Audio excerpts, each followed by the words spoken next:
British and Irish Lions have beaten the Queensland Reds by 52 points to 12. Andy Farrell's men running over 8 tries in total, 2 of which were for wing Tommy Freeman. Always nice to go over for the whitewash.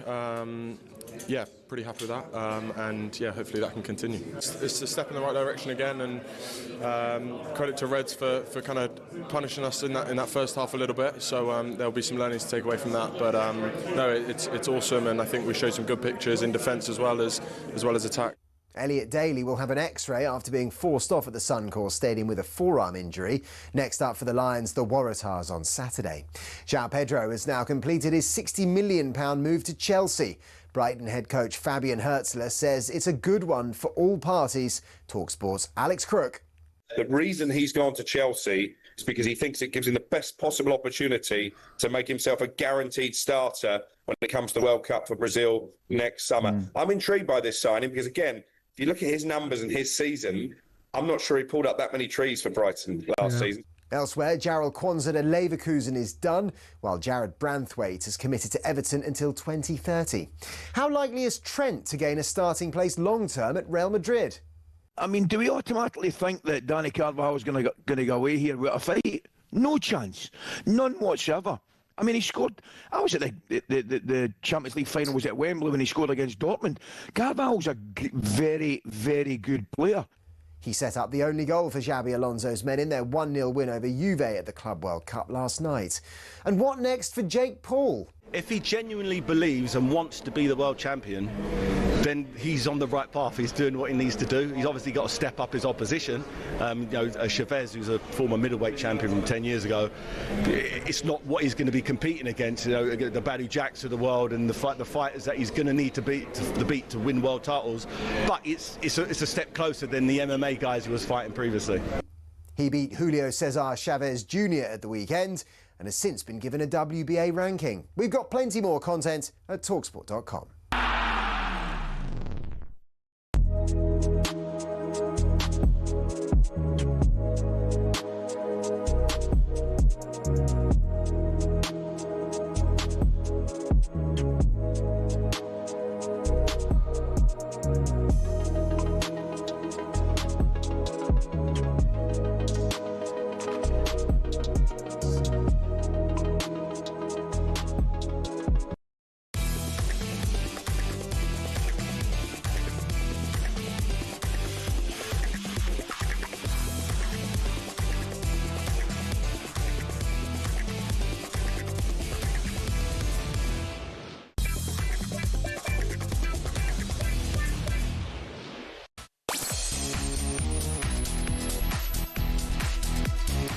Good afternoon, welcome to Drive on talkSPORT. It's me, Andy Goldstein, alongside me, of course, fresh from the paddle court. No surprise there. It's Darren here, by the way. It's Darren Bent. It's Darren here, by the way. Darren Bent. I just said that. How did Andy, all right? I'm very well, Darren. How are you? Looking warm. I've got a slight headache.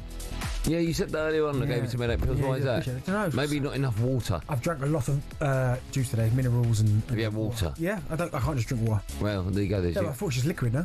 No. You need water. Okay. All right. There you go. That should be done. But we've got a show for you this afternoon. We'll take a look at Trent Alexander-Arnold's first assist in Real Madrid colours. But with Carvajal back, does Trent start with a chance to see Job versus Jude Bellingham ruined by Job's second yellow card of the Club World Cup? We'll be asking whether a suspension is a harsh punishment for 2 yellows in a tournament.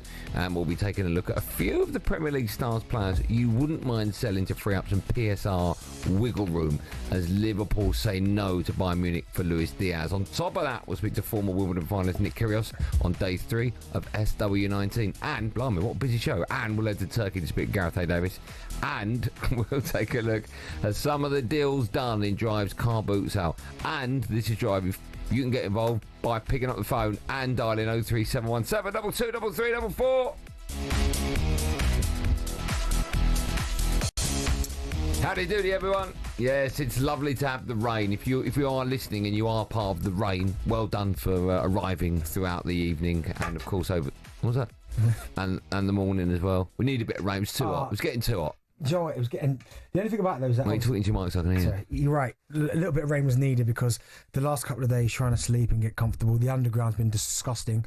It has been disgusting. You and I are quite lucky that we come in after the rush hour, but it's still vile. Yeah, it's not great, but obviously played paddle today. About my court was due to be outside. When was the last weekday you didn't play? Last weekday would have been Wow. last week sometime. Okay. But no, my point is that we're supposed to be outside and they moved us inside. But Why? Because of the rain. But I would have quite liked to be outside. But the tennis ball gets wet and stuff. Oh, but that bit of air when it rains a little bit, it's just What's the difference between a padel ball and a tennis ball? same thing, isn't it? No, they're different. Oh, I don't know. I always thought they were just the same, but no. A little bit of rain, thank you. You're using the wrong balls? No, I use paddle balls. Can't buy them from paddle shops. Oh, right, okay.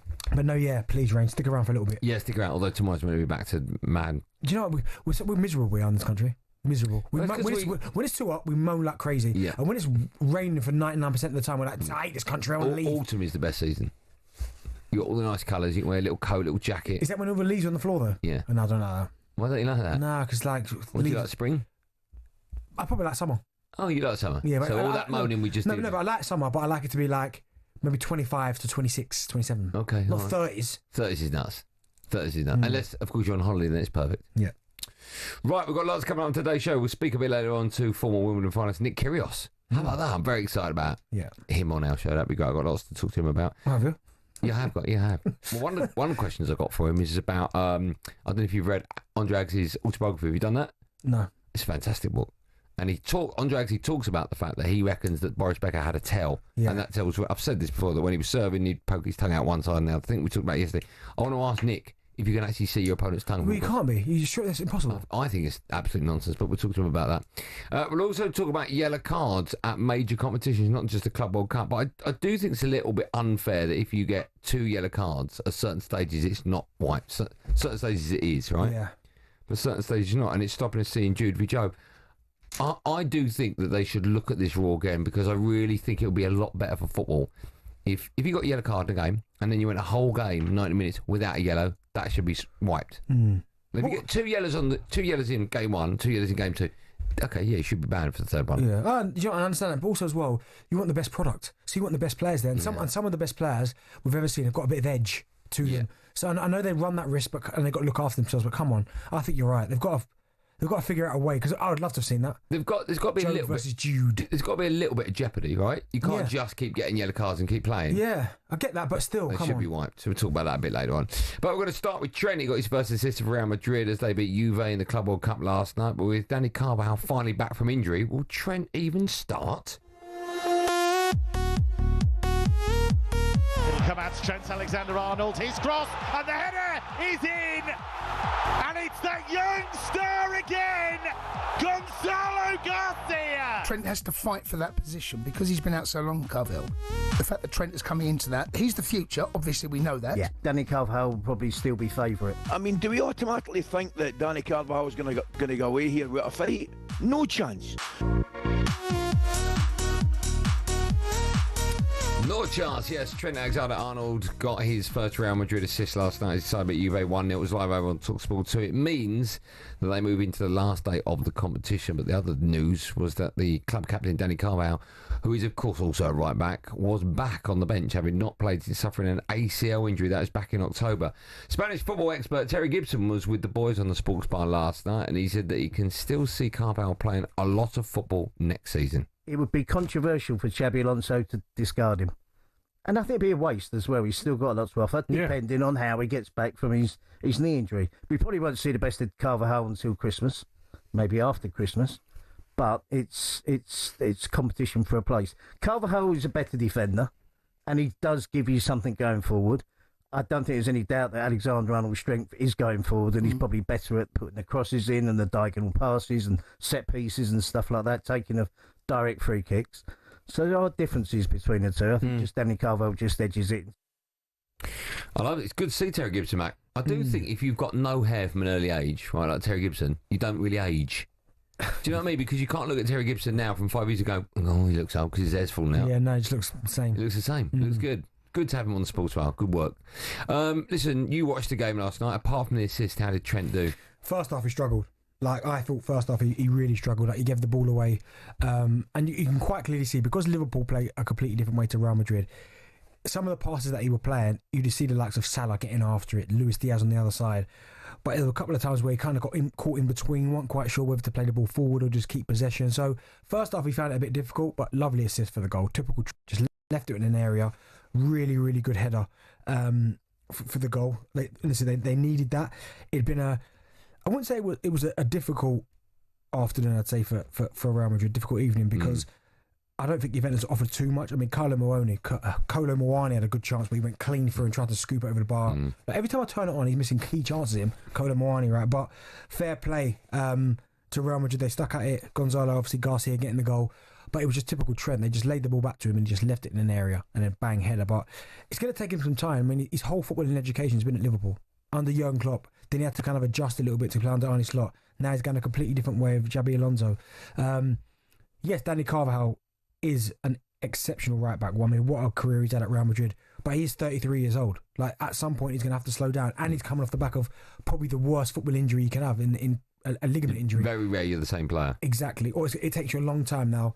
It usually says it takes about 10 months, I think, to get back from the injury. But then it takes you another 10 months to get back to the level that you were. So you're talking nearly 2 years. Now, that would put him at 35. They've clearly got Trent in there for the here and now. So, yeah, I expect Carvalho to get his minutes. But eventually, and when I say eventually, I'm talking about this season coming, I expect Trent to be their first choice right back. Do you? Yeah. Okay. How long does it take? Because when Trent's at Liverpool, right, he's been there since he was a kid, and there'll be players he's been playing with for some time, including Mohamed Salah. And I'm guessing you get into a routine, get into a rhythm with other players in your team that you get the ball, you don't even need to look. Well, that's like him and Salah. Okay, there you go. So you put it into an area and you just know he's going to be there. How long does that take when you get to a new club to learn where your new teammates are going to be? Well, it's going to take you a bit of time, because even in the way that Real Madrid kind of play, it's almost like a 3-4-3 type system, but in front of him is Bellingham, who goes inside. You've got Garcia, you've got Rudiger behind you, Valverde's there. He's used to getting the ball at his feet and Salah just going in behind and him just rolling it in behind for him. Do you know what I mean? So it's going to take some time. And of course, it's Real Madrid. There's going to be nerves there. You're talking about the biggest club in the world. That, like, winning La Liga is not enough. It's about the Champions League, which is why they've won it more than anyone. But I think he'll be fine. I mean, he's a wonderful footballer, Trent, and he shows often with his range of passing that if you're Vinicius Junior or Mbappe, you're going to love playing with him, because I get it. Mbappe likes to come off the front and get his touches and look good. Vinicius Junior the same. If he's got the ball at his feet with those guys' pace, more so Mbappe, what are you coming short for? Just spinning behind, he will find you get more goals. There's nowhere else he can play in that Real Madrid team. There are options in Liverpool. Maybe he could move into midfield for a few games, but way too much. Just can't do it. No, you've got too many that can play in there. You've got Camavinga can play in there. Valverde, who I love. Arda Güler's in there as well. Modric is still there, right? He's still there. I'm sure we talked about he was leaving. I think it's at the end of I think after the Club World Cup. Oh, okay. A little bit like Thomas Müller. Thomas Müller's leaving Bayern, but they've given him an extension just after the Club World Cup. But he'll get it right, Trent. Like, they're not going to write him off straight away. He'll get it right, because he's with the ball at his feet.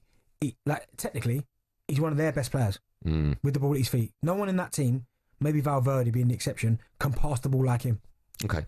We'll take calls on that. Will Trent start for Real Madrid next season? Maybe you watch the game, you're a Liverpool fan or Real Madrid fan, you want to talk about Trent, we'd love to hear from you. 03717 22 33 I also want to take calls on something we touched on at the top of the show. I mentioned Dortmund, they also won their game. They're going to meet Real Madrid in the quarterfinals. We won't get the Bellingham derby because Joe picked up his second yellow of the competition.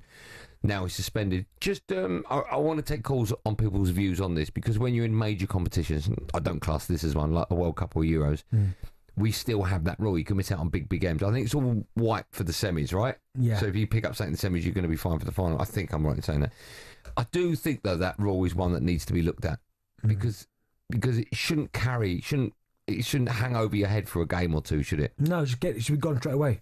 If you get booked in the first game, then you kind of avoid it the second game. Don't get booked. Wiped, clean, start again. Yeah. When you've got a yellow card, you'd have been booked, right? Does that hang over your head? Not really. I mean, the only time I can remember picking up a booking and then being close to getting sent off, and there's an argument I probably should have been, but I wasn't. Yeah. Was the derby between Derby and Forest, where I got booked for going head to head with a defender. Rightly so. Yeah, like I think he tackled me badly or something. But I didn't butt him, or he didn't butt me. We just came head to head. We both got booked. Yeah. And then someone rolled the ball to the defender, and I went to shut him down, but I slipped. And as I slipped, I completely wiped him out. Now, thank goodness for that. Whoever the referee was that day, I can't remember. Can't remember. Can't remember the ref. He used common sense and saw that I slipped. Because other referees, because they were going crazy for us, waving their arms about, look at the tackle.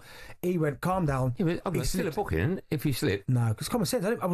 You still found it. No, he went to me. Hold on, would it be a penalty? Maybe. But listen, So it's still a foul. all I could do is thank the ref. Oh, you got away with that. You should have been sent off.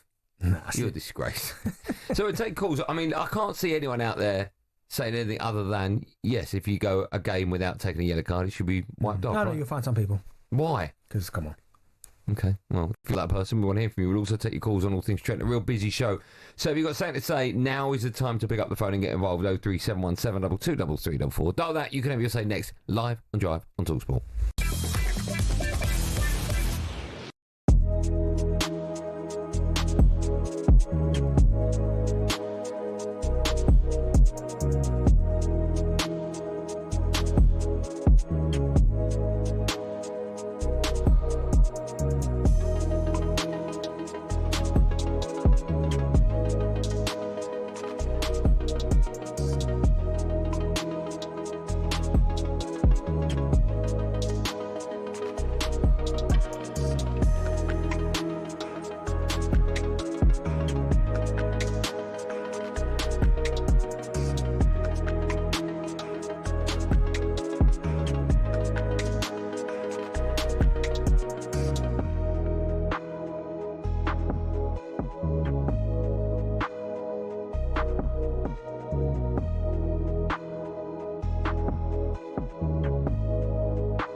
Plays that villain role very well now. It's crying out for a little bit more attention. It comes with a lot of crazy people. I took it personally and it kind of made me rebel a bit more. To be honest, I don't really care anymore. I'm never going to change.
Drive on talkSPORT. Me, Andy Goldstein, him over there, Darren Bent at Motorpoint. Thousands of cars, all unbeatable prices guaranteed. Head to motorpoint.co.uk for details. Still to come, I'm going to be joined by former Wimbledon finalist Nick Kyrgios. Will be joining us in about 10 minutes' time.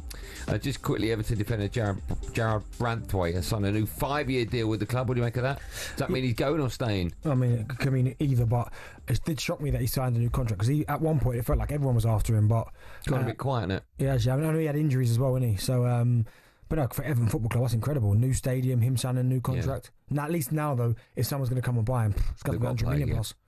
It's day 3 of Wimbledon. Watching for talkSPORT, of course, is the ever-present, wonderful Lisa O'Sullivan. Thanks, Andy. Well, the crowd on centre court don't quite know who to cheer for, but every time Oliver, or should I say Ollie, don't call me Oliver, Tarvet hits the ball in, he is getting the world's biggest cheer. But Carlos Alcaraz is serving for the first set. 5-1 deuce.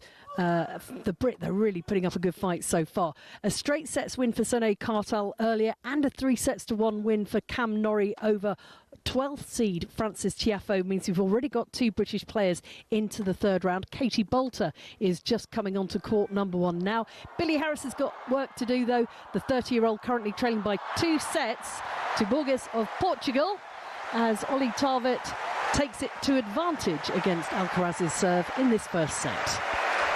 Good work as always, Lisa. Nick Kyrgios join us in 10 minutes' time to continue our tennis chat. But it's time now to look ahead to the week's action in Switzerland with our friends at McDonald's. UEFA Women's Euro 2025 update on talkSPORT with McDonald's. The new Big Arch has landed at McDonald's with its very own signature sauce. Available from 11 a.m. at participating restaurants. Yes, the Women's Euros gets underway today with England getting their campaign starting against France. That's on Saturday. And, of course, a reminder that talkSPORT, our network, will bring you live commentary of every single England and Wales game throughout the tournament. We can get more on this now. We can look ahead to the start of the tournament. To do that, we've got talkSPORT's England women's reporter, Courtney Sweet-McCurk, joins us. Hello, Courtney. Good afternoon. How are you?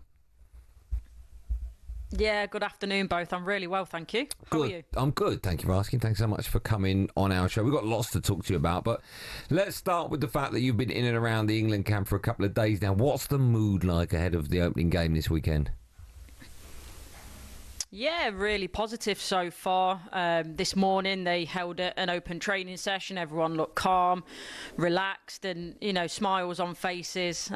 Somewhat hiding from the hiding in the shade rather at times. It's similar to at home. They're going through a heat wave here, so quite unseasonably warm. So within the training session there was a gazebo set up with sort of all the ice towels and stuff like that. So in the breaks they could hide from the shade. And then we've come over to their team hotel. I've just had a sit down with Chloe Kelly, and obviously she's in great spirits for 2 reasons. One, to be here, and obviously just confirmed that she's now a permanent Arsenal player. So she was very happy when I sat down with her.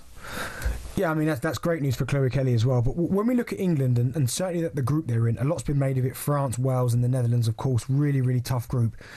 How would you assess England's confidence at getting out of that group? We know they're the defending champions, as we know. I wouldn't say they're as good now as they were back when they won it, but the expectation's different. How would you assess their chances of getting out of the group? Yeah, I think they'll get out the group. I think it is a different squad. I think it's maybe hard to compare. It's certainly different in terms of its evolution. The likes of Ellen White, Jill Scott, Rachel Daly, those key players have obviously sort of retired fully or retired from international football. So the squad's in a different place. But what I will say is, compared to the World Cup, I think they're in a transition at that moment. Whereas now, I think they're in a good place. They seem very happy. They seem confident in getting out the group. I think it's a tough group, but equally, I think they'll get out of it. And France, I think starting off with France, it's interesting. They've had 2 big omissions from their squad in terms of Le Sommer and Wendy Renard not being called up to the squad, which in theory to a degree should make their life easier. But the France squad, as you rightly mentioned, is full of fantastic players, and so is that group. But I think they'll get out of it, and then it goes further. I think Germany and Spain are the big ones to watch for me. If we can potentially, it depends where we finish in the group, but I'd rather avoid Germany if we could personally. personally. But you know what it's like with major tournaments, Benty. Like you've got to beat the best to be the best. There's no easy way to go and win a tournament. You're going to face unbelievable teams at some point. Yeah, just ask the under 21s, right? Beat Germany at the weekend. Listen, going back to the last time, of course, the Euros was on, England won it. We came into the competition, as Benty just alluded to, no expectation, and sort of a little bit the dark horses, even though it was on home soil. But we went on and won it, and this time around, everyone's sort of looking at us to do it again. But I imagine at the same time, because we're one of the favourites, then other big hitters are also scared of playing us this time round. Who do you think is scared of England? Is it everyone? Or you mentioned Germany, you don't want to meet Germany, but are we the team to beat, do you think, for a lot of these big countries? Yeah, I think, look, us and Spain, there's no doubt about it. The two best teams in the world at the moment, the two teams that obviously got to the World Cup final in Australia. So I think everyone will be looking at Spain and England thinking we do not want to play them. Yes, the situation is different. Obviously, the success that the team have had winning the Euros, getting to the World Cup final, that automatically puts a target on their back. And then equally, so obviously the players in terms of their domestic successes as well. It all adds up to the fact that everyone wants to beat England, but also there is that fear factor going into a game, knowing that the strength and depth and the quality that we've got in the squad. But yeah, for me, England and Spain are the two teams that nobody wants to face. Cool, let me ask you then, because we saw at the back end of last season Arsenal winning the Champions League, and there are a number of Arsenal players in this England squad. How much confidence do you think those guys will take into this tournament? Yeah, massive. It's something I asked Chloe about. It's something that I asked Serena Wiegmann about a few weeks ago, straight sort of after the Women's Champions League final in the press conference, and what that added to the squad. And, Serena Wiegmann, the Lionesses manager at the time, said about, obviously, immediately, they're all very happy. They were still on cloud nine. Some of those players got a bit more of a rest, but equally playing at the highest level, both internationally and domestically, is only ever a positive thing. Winning competitions, winning breeds winning, success breeds success. And that's something that, Leah Williamson, I think, mentioned in an interview this week. So you're right, Leah Williamson, Alessia Russo, Chloe Kelly. You've also got the likes of Lucy Bronze and Kira Walsh that have done it domestically in terms of the Champions League at the highest level. And I think there's a good mix as well within the squad at the moment. And again, it's something else that Chloe mentioned in our interview. And, we're having a bit of a laugh because she's only 27, but she's one of the senior players now. And they've got that depth of experience, but they're also bringing the new players through, the younger ones, the Grace Clintons, the Kiara Keatons. So I think they've got a really good mix and blend of experience and youth at the moment. And sometimes with youth, it's a good thing, isn't it, in terms of you don't get those nerves because you don't know what you're letting yourself in for, to a degree. Courtney, I'm just curious as well, before I let you go, there's a lot more eyes on the women's game now. I just wonder, you've been hanging around the England camp over the last couple of days, couple of weeks. You've been hanging out with them for a long, long time, of course. I just wonder, from your perspective, have you noticed the facilities are better? It's more of a professional unit. Has the game changed a lot dramatically behind the scenes over the last 2, 3, 4 years? Yeah. 100%. I think, you can go even further back than that. Looking at the last 10 years, even when I was still playing, the progression that was made then. But even so, as you mentioned, especially the last 2 or 3 years, the trajectory in terms of, everything that the players have got access to, the resources both on and off the pitch, the amount of staff that the teams are bringing with them, again, both internationally and domestically, it's improved so much. The game's getting better and better at the top level. So, yeah, that's only a positive thing. And it was always about when I was playing, leaving the game in a better place than what we found it. And I think, obviously, the players of my generation and before have done that. So it's also tinged with jealousy, don't get me wrong. Like, I'd love to be playing in sort of this era now and be a young player growing up. But also, there's a bit of, obviously, pride as well in terms of that sort of generation, what we did for the women's game and where it is now. So it's wonderful to see. Thanks for coming on. Is it coming home? Oh, big question. But of course, I'm English abroad, so of course I'm saying it's coming home. That's the answer we were looking for. Listen, enjoy the tournament. We'll speak to you many times in between, but thanks so much for coming on. Cheers, Courtney. See you soon. There you go, the wonderful Courtney Sweetman-Kirk. Good work. I'm very excited about England playing at the weekend. You're doing the phone-in as well after. But there's no football. I'm going to watch the game tonight. No Club World Cup either. It's perfect. I think the first one kicks off at 5. Yeah. Perfect. That was all thanks to our friends at McDonald's. UEFA Women's Euro 2025 update on talkSPORT with McDonald's. The new Big Arch has landed at McDonald's with its very own signature sauce. Available from 11 a.m. at participating restaurants. You listen to Drive on talkSPORT. Me, Andy Goldstein Darren Bent. When we come back, our guest will be Nick Kyrgios. Can't wait for this.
British and Irish Lions have beaten the Queensland Reds by 52 points to 12. Andy Farrell's men running over 8 tries in total, 2 of which were for wing Tommy Freeman. Always nice to go over there for the whitewash. Pretty happy with that, and yeah, hopefully that can continue. It's a step in the right direction again, and credit to Reds for kind of punishing us in that first half a little bit. So there'll be some learnings to take away from that. Elliot Daly will have an X-ray after being forced off at the Suncorp Stadium with a forearm injury. Next up for the Lions, the Waratahs on Saturday. João Pedro has now completed his £60 million move to Chelsea. Brighton head coach Fabian Hertzler says it's a good one for all parties. talkSPORT's Alex Crook. The reason he's gone to Chelsea is because he thinks it gives him the best possible opportunity to make himself a guaranteed starter when it comes to the World Cup for Brazil next summer. If you look at his numbers and his season, I'm not sure he pulled up that many trees for Brighton. And what next for Jake Paul? If he genuinely believes and wants to be the world champion, then he's on the right path. He's doing what he needs to do. He's obviously got to step up his opposition. Chavez, who's a former middleweight champion from 10 years ago, it's not what he's going to be competing against. The Badu Jacks of the world and the fighters that he's going to need to beat to win world titles. He beat Julio Cesar Chavez Jr. at the weekend and has since been given a WBA ranking. We've got plenty more content at talksport.com.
Listen, driver talkSPORT, me, Andy Goldstein Darren Bent here. Still to come, we'll be asking how much you could raise from a player and a sale at your club. I've got Man United players totaling 155 million. That's how much I've raised. Now, this year's Wimbledon is, of course, well and truly underway, and we're delighted to be joined live on Drive by a man who reached the final in 2022. The wonderful Nick Kyrgios joins us. Hello, Nick. Good afternoon to you. Hey, guys. How are you going? I'm good. I'm very well, man. Thanks for coming on. Are you good? You well? I am well. I'm enjoying this weather. I've never seen it like this in my years playing Wimbledon, and unfortunately, I'm not there, and the weather's like this. It kind of sucks. I'm not going to lie. It's interesting you mentioned that because, of course, we got roofs on stadiums now for tennis, and it's not always been like that. Yeah. I do remember a game. I think it was Goran Ivanovic against Tim Henman, and I think it was a semi-final, and Henman was leading. Then it rained, and they had to stop because they didn't have a roof. And Henman was leading, and then, of course, Goran ended up getting the win. Do you think that is part and parcel of tennis, the rain? And do you think it's right or wrong that we can sort of change that now? No, I think, the sport's, innovating and it's evolving. As we can see, there's no line umpires anymore. We've got the electronic line calls. We've got roofs on the bigger stadiums now. And I think, with the curfew that Wimbledon has, it's important that we have roofs, so some of these matches can continue. But, I've been a part of Wimbledon where I've played matches over 3 days because of the rain and sometimes, going home because there's no light. So I'm glad that we have roofs now and we don't have to, we can sit through those, marathon matches. Nick, I spoke to a number of tennis players and they always said that Wimbledon was the one they looked forward to the most. Now, I understand the Australians fantastic, the US and the French, but is that the same feeling for you that Wimbledon's, it almost feels like it's the special one to win? Absolutely. It's the pinnacle of sport. Even non-tennis fans know Wimbledon, and if you win Wimbledon, you become tennis immortality. And, that was why I'm so heartbroken about my final. I was 2 sets away, and then, I wouldn't have to deal with any negativity ever again. But, yeah, Wimbledon's the one where all the big players want to show out. They want to have their best results here, and that's why maybe we've seen so many upsets in the last couple of days, because all these big guys put all this immense pressure on themselves to perform. I know you're working for talkSPORT at the moment. You're doing a daily podcast. Tell us a bit about that. And also, why are you not playing? You're injured, right? Yeah, I had a bit of a knee niggle 3 weeks ago. I was getting ready for the grass court season, and Wimbledon's, the most important tournament to me. It's my favourite time of the year, so I'm absolutely heartbroken to not be competing. But just to be around it still, I still feel like I'm adding value to the tournament, working with you guys every day. And today we've actually got Jamie Murray on. He's coming on my show in about an hour, so I'm really excited to chop it up with him and talk about some of the tennis world with someone that's very knowledgeable and who's had so much success on these Wimbledon courts as well. Talk us through some of today's stories. I know Emma Raducanu's in action a bit later on. How she looks so far. So much pressure on her to win another major, right? Yeah, of course. I mean, winning a major at 19 years of age and dealing with everything that comes with that. But, she got off to a good start. I think, the Brits are playing some great tennis. I just watched Cam Norrie beat Francis Tiafoe, who's seeded 12. And I think Norrie's got a real chance now with Draper to go deep at this Wimbledon event. But I think Raducanu, she's definitely got a big chance tonight against, obviously, a defending champion that's once won here. She needs to come out with a lot of energy, get on the scoreboard early and create that scoreboard pressure. But she's definitely got a chance. Nick, it felt like for so long, Novak, Rafa Nadal, Roger Federer and Andy Murray almost had a stronghold on the men's division because they won, over 60 Grand Slams between them. When you look at the men's game now, is it a lot more, I know you've got Alcaraz, you've got Sinner, but is it a lot more open than maybe it was the last 10 years, 15 years? Yeah, definitely. I mean, you're talking to someone now that played, through four of the greatest of all time. They were all chasing legacy numbers. They were all trying to chase each other, and I played through that. I lost to one of those four guys pretty much every Grand Slam I played. But now, apart from Alcaraz and Sinner, I think being head and shoulders above the rest of the field, I still think guys like Draper, Novak can still knock on the door. We saw Alcaraz just scrape through that first round against Fognini in 5 sets. So if he goes down early, the draw kind of opens up, and I think guys like Draper have that confidence now to really shake things up, and I think, you can't count him out. Nick, let me ask you, when we found out you were on our show, we were very excited. We love tennis. We're big fans of yours. We're a bit disappointed you weren't in the studio with us because you have been for other shows, but of course you've got to be at Wimbledon. But when we knew you were coming on, we were like, right, we're going to ask questions that we want to ask. So we've asked the Wimbledon questions, right?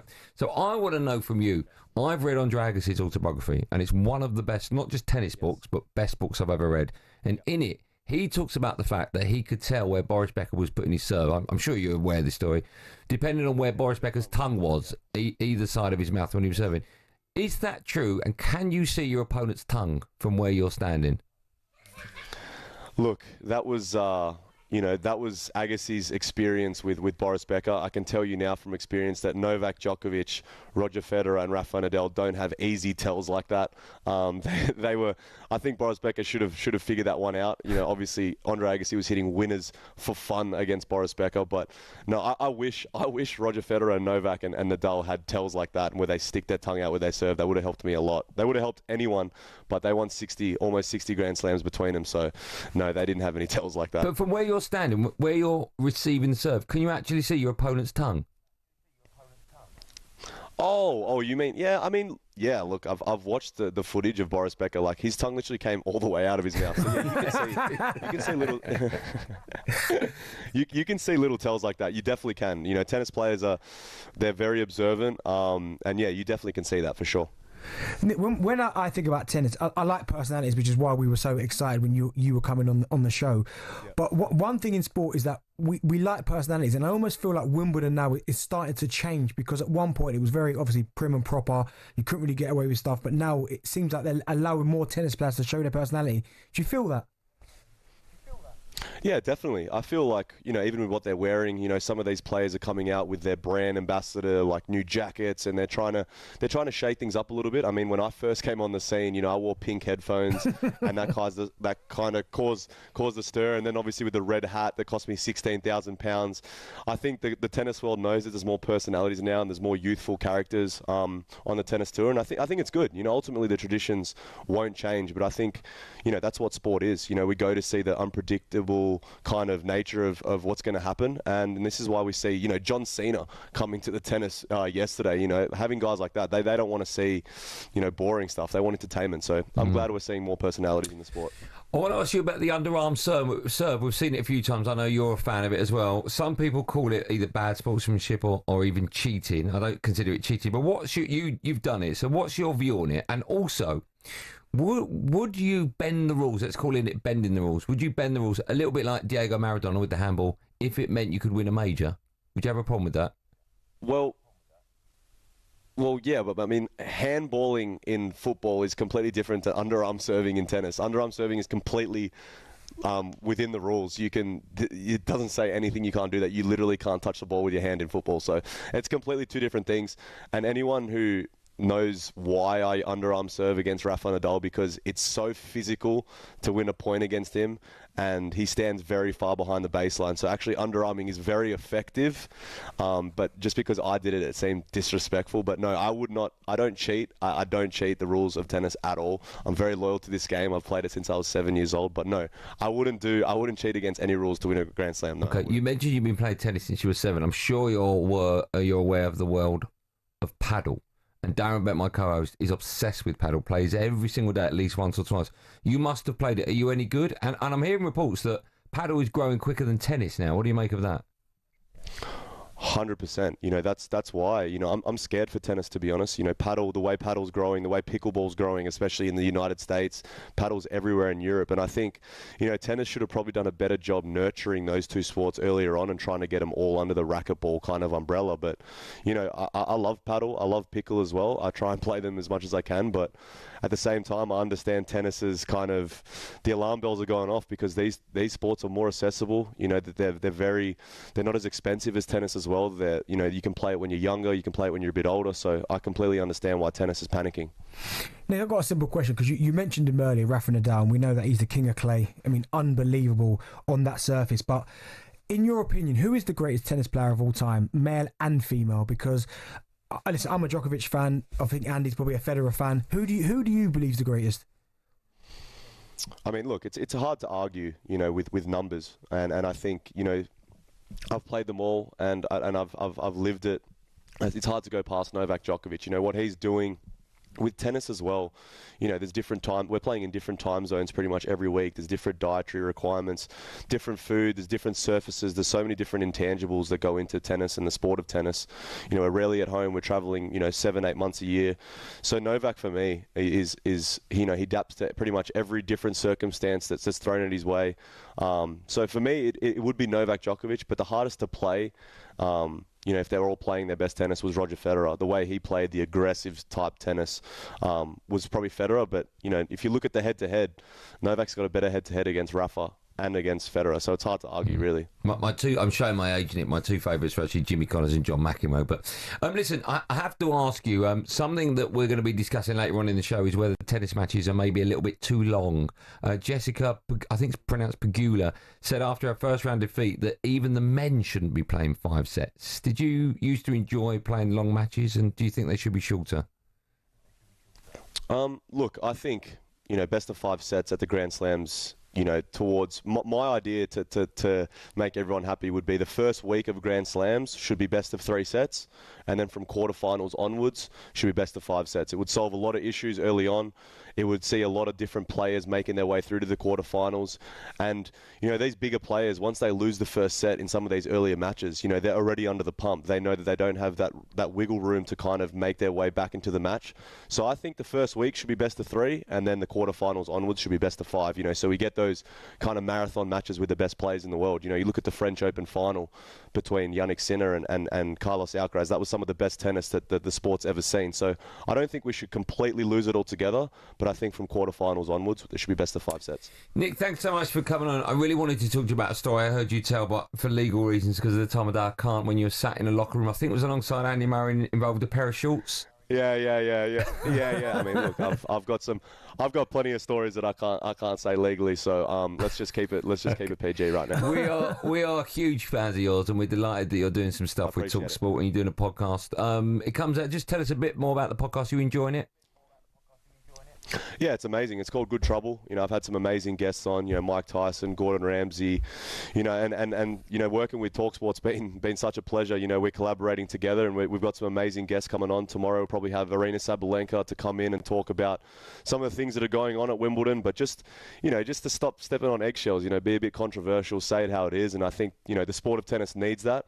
And as you said, if I'm not playing, I still want to add to this sport that you know, everything's come from it, so I really do love it. Well, listen, Nick, we love you. We're gutted that you're not playing this year, but we're delighted that you're working alongside us. So hopefully you'll be back next year to maybe win Wimbledon for the first time. But always a pleasure. Thanks so much for your time. Cheers, Nick.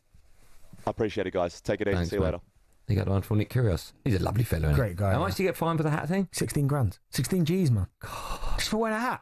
That's nothing, though, is it, for these guys? Right, it's day one of the second test between England and India. Watching for talkSPORT is Sam Ellard. 2 wickets in 2 overs for England after tea. India 212 for 5, the fourth to go. Rishabh Pant for 25. He actually played within himself for his first 41 balls, but then tried to take down Shoaib Bashir, the spinner, coming down the wicket, trying to go over long on, but all he could do was pick out the fielder Zach Crawley. Then in the next over, Chris Wokes dismissing Nitish Kumar Reddy for one run. A good ball from Wokes, the batsman not playing a shot he should have done. The ball crashed into his off stump. So the India captain Shubman Gill still with the crease, not out on 59. Jadeja in at 7 has got 1 run to his name, but England off to a great start after tea. 2 wickets in 2 overs. India 212 for 5. Good work as well. A busy show. We've got cricket, we've got tennis. When we come back, we're talking about the British and Irish Lions. And then from 5 o'clock, we'll be asking how much money can you raise for your club. This is Drive on talkSPORT.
Plays that villain role very well now. It's crying out for a little bit more attention. It comes with a lot of crazy people. I took it personally and it kind of made me rebel a bit more. To be honest, I don't really care anymore. I'm never going to change.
Drive on talkSPORT. Me, Andy Goldstein Darren Bent here, everyone. And Motorpoint, new car with same day drive away available on all cars. Book a test drive today. Still to come, we'll be asking how much you could raise from sales at your club. I'm looking forward to that.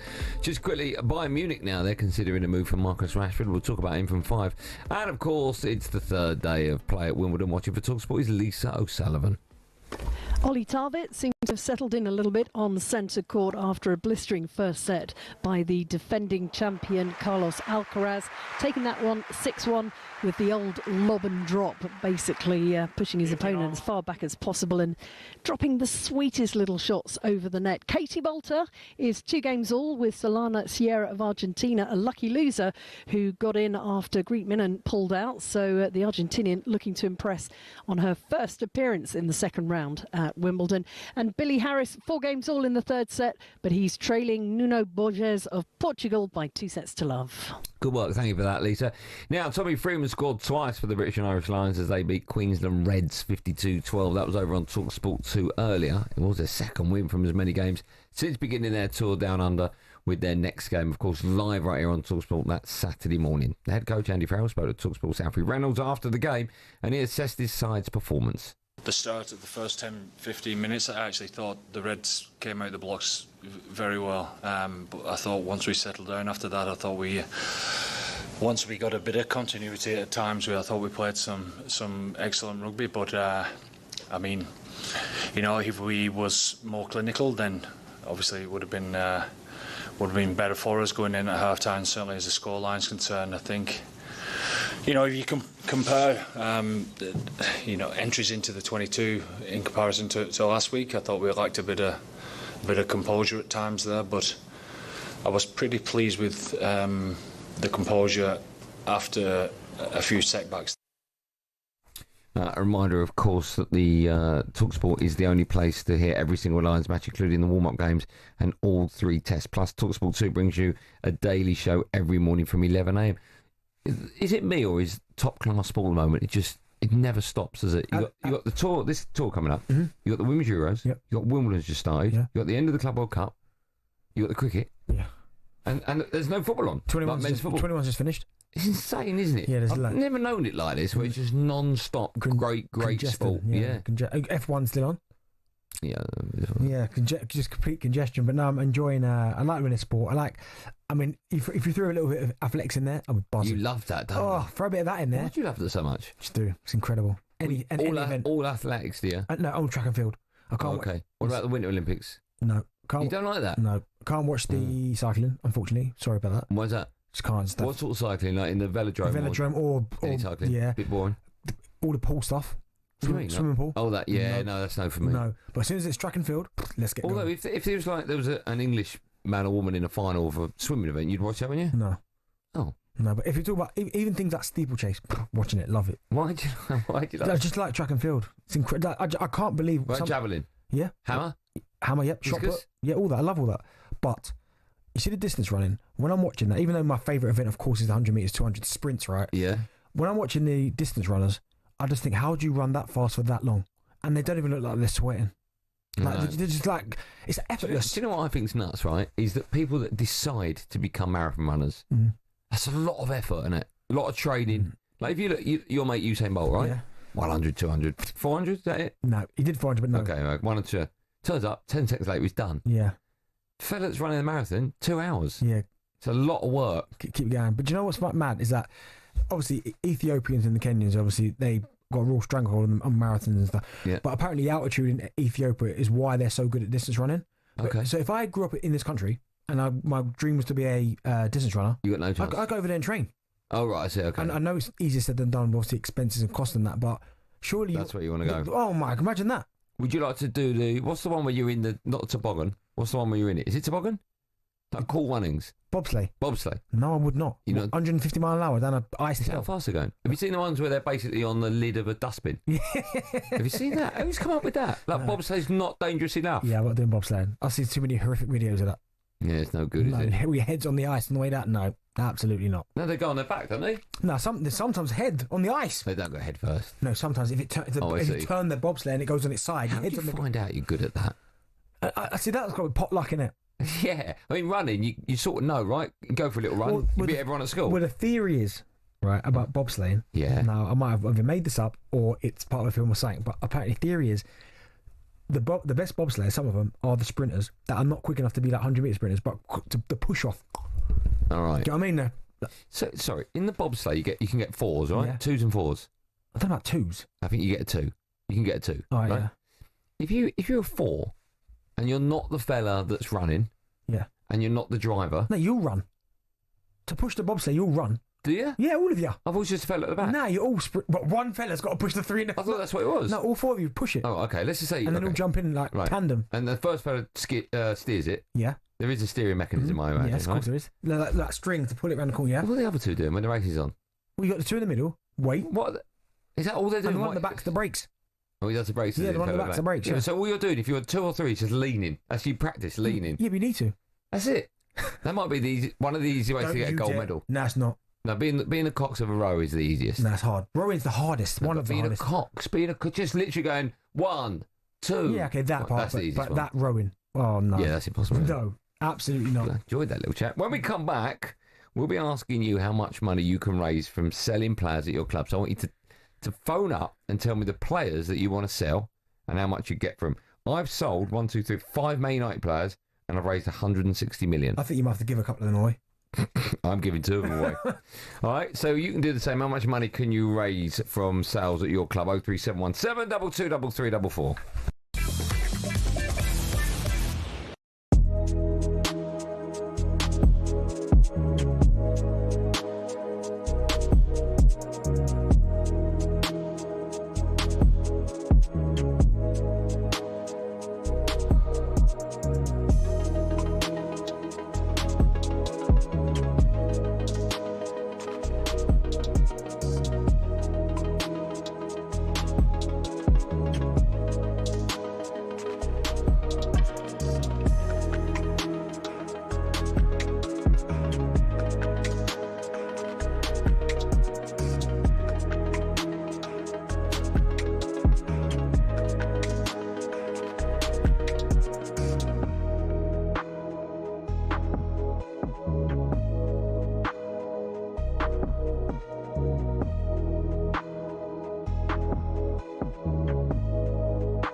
The British and Irish Lions have beaten the Queensland Reds by 52 points to 12. Andy Farrell's men running over 8 tries in total, 2 of which were for wing Tommy Freeman.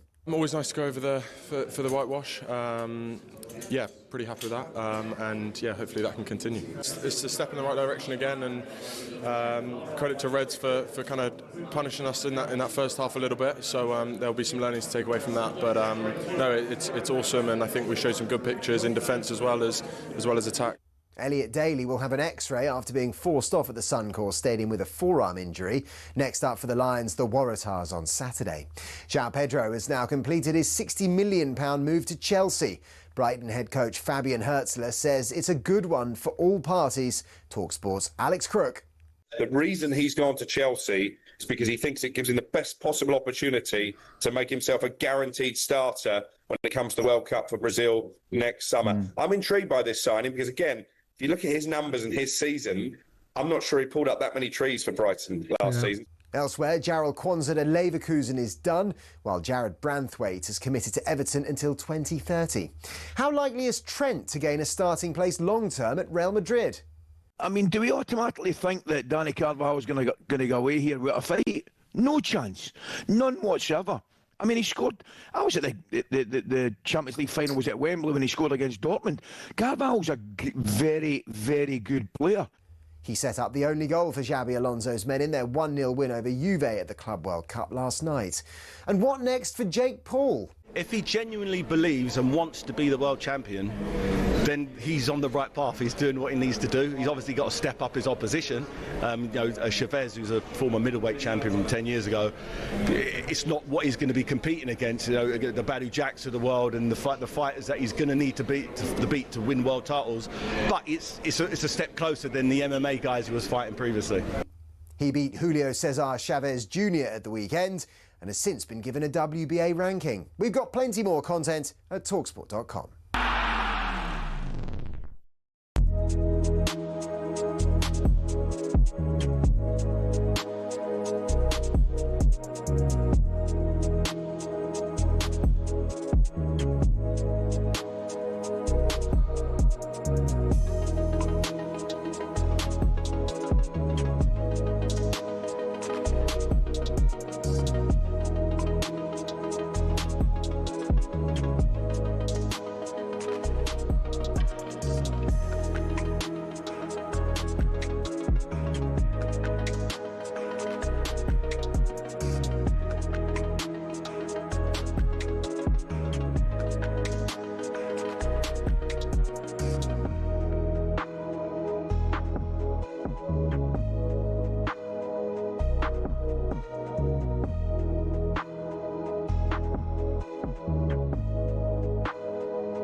Listen and drive on talkSPORT. It's hour number 2. It's me, Andy Goldstein Darren Bent here, everyone.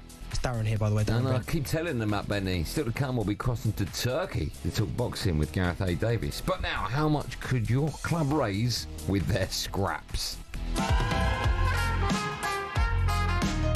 Over the halfway line, Rashford is suddenly through on goal, and he's beaten the goalkeeper and has scored his first Premier League goal for Aston Villa. Tottenham 0, Liverpool 1. Luis Diaz is the Liverpool player who has opened the scoring with a terrific diving header into the bottom corner. Left-footed curved in, and in! It's Watkins, and they've turned it around. Great little flick header from Ollie Watkins off the inside of the post. Yeah, Liverpool rejected an approach from Bayern Munich for their winger Luis Diaz. Liverpool will not entertain any approaches for the Colombian, who's also been of interest to Saudi Pro League club Al Nassr this summer. But it did get us thinking about players who could be on the move this summer as clubs look for some more breathing room when it comes to PSR. What are you doing? Why are you making a lot of noise you're making? No, you're moving. It's your mics. Your mic is wonky. Oh, that's what it was. And also, how much could your club raise from player sales? So I've written down. This would be fun. I'm looking forward to this.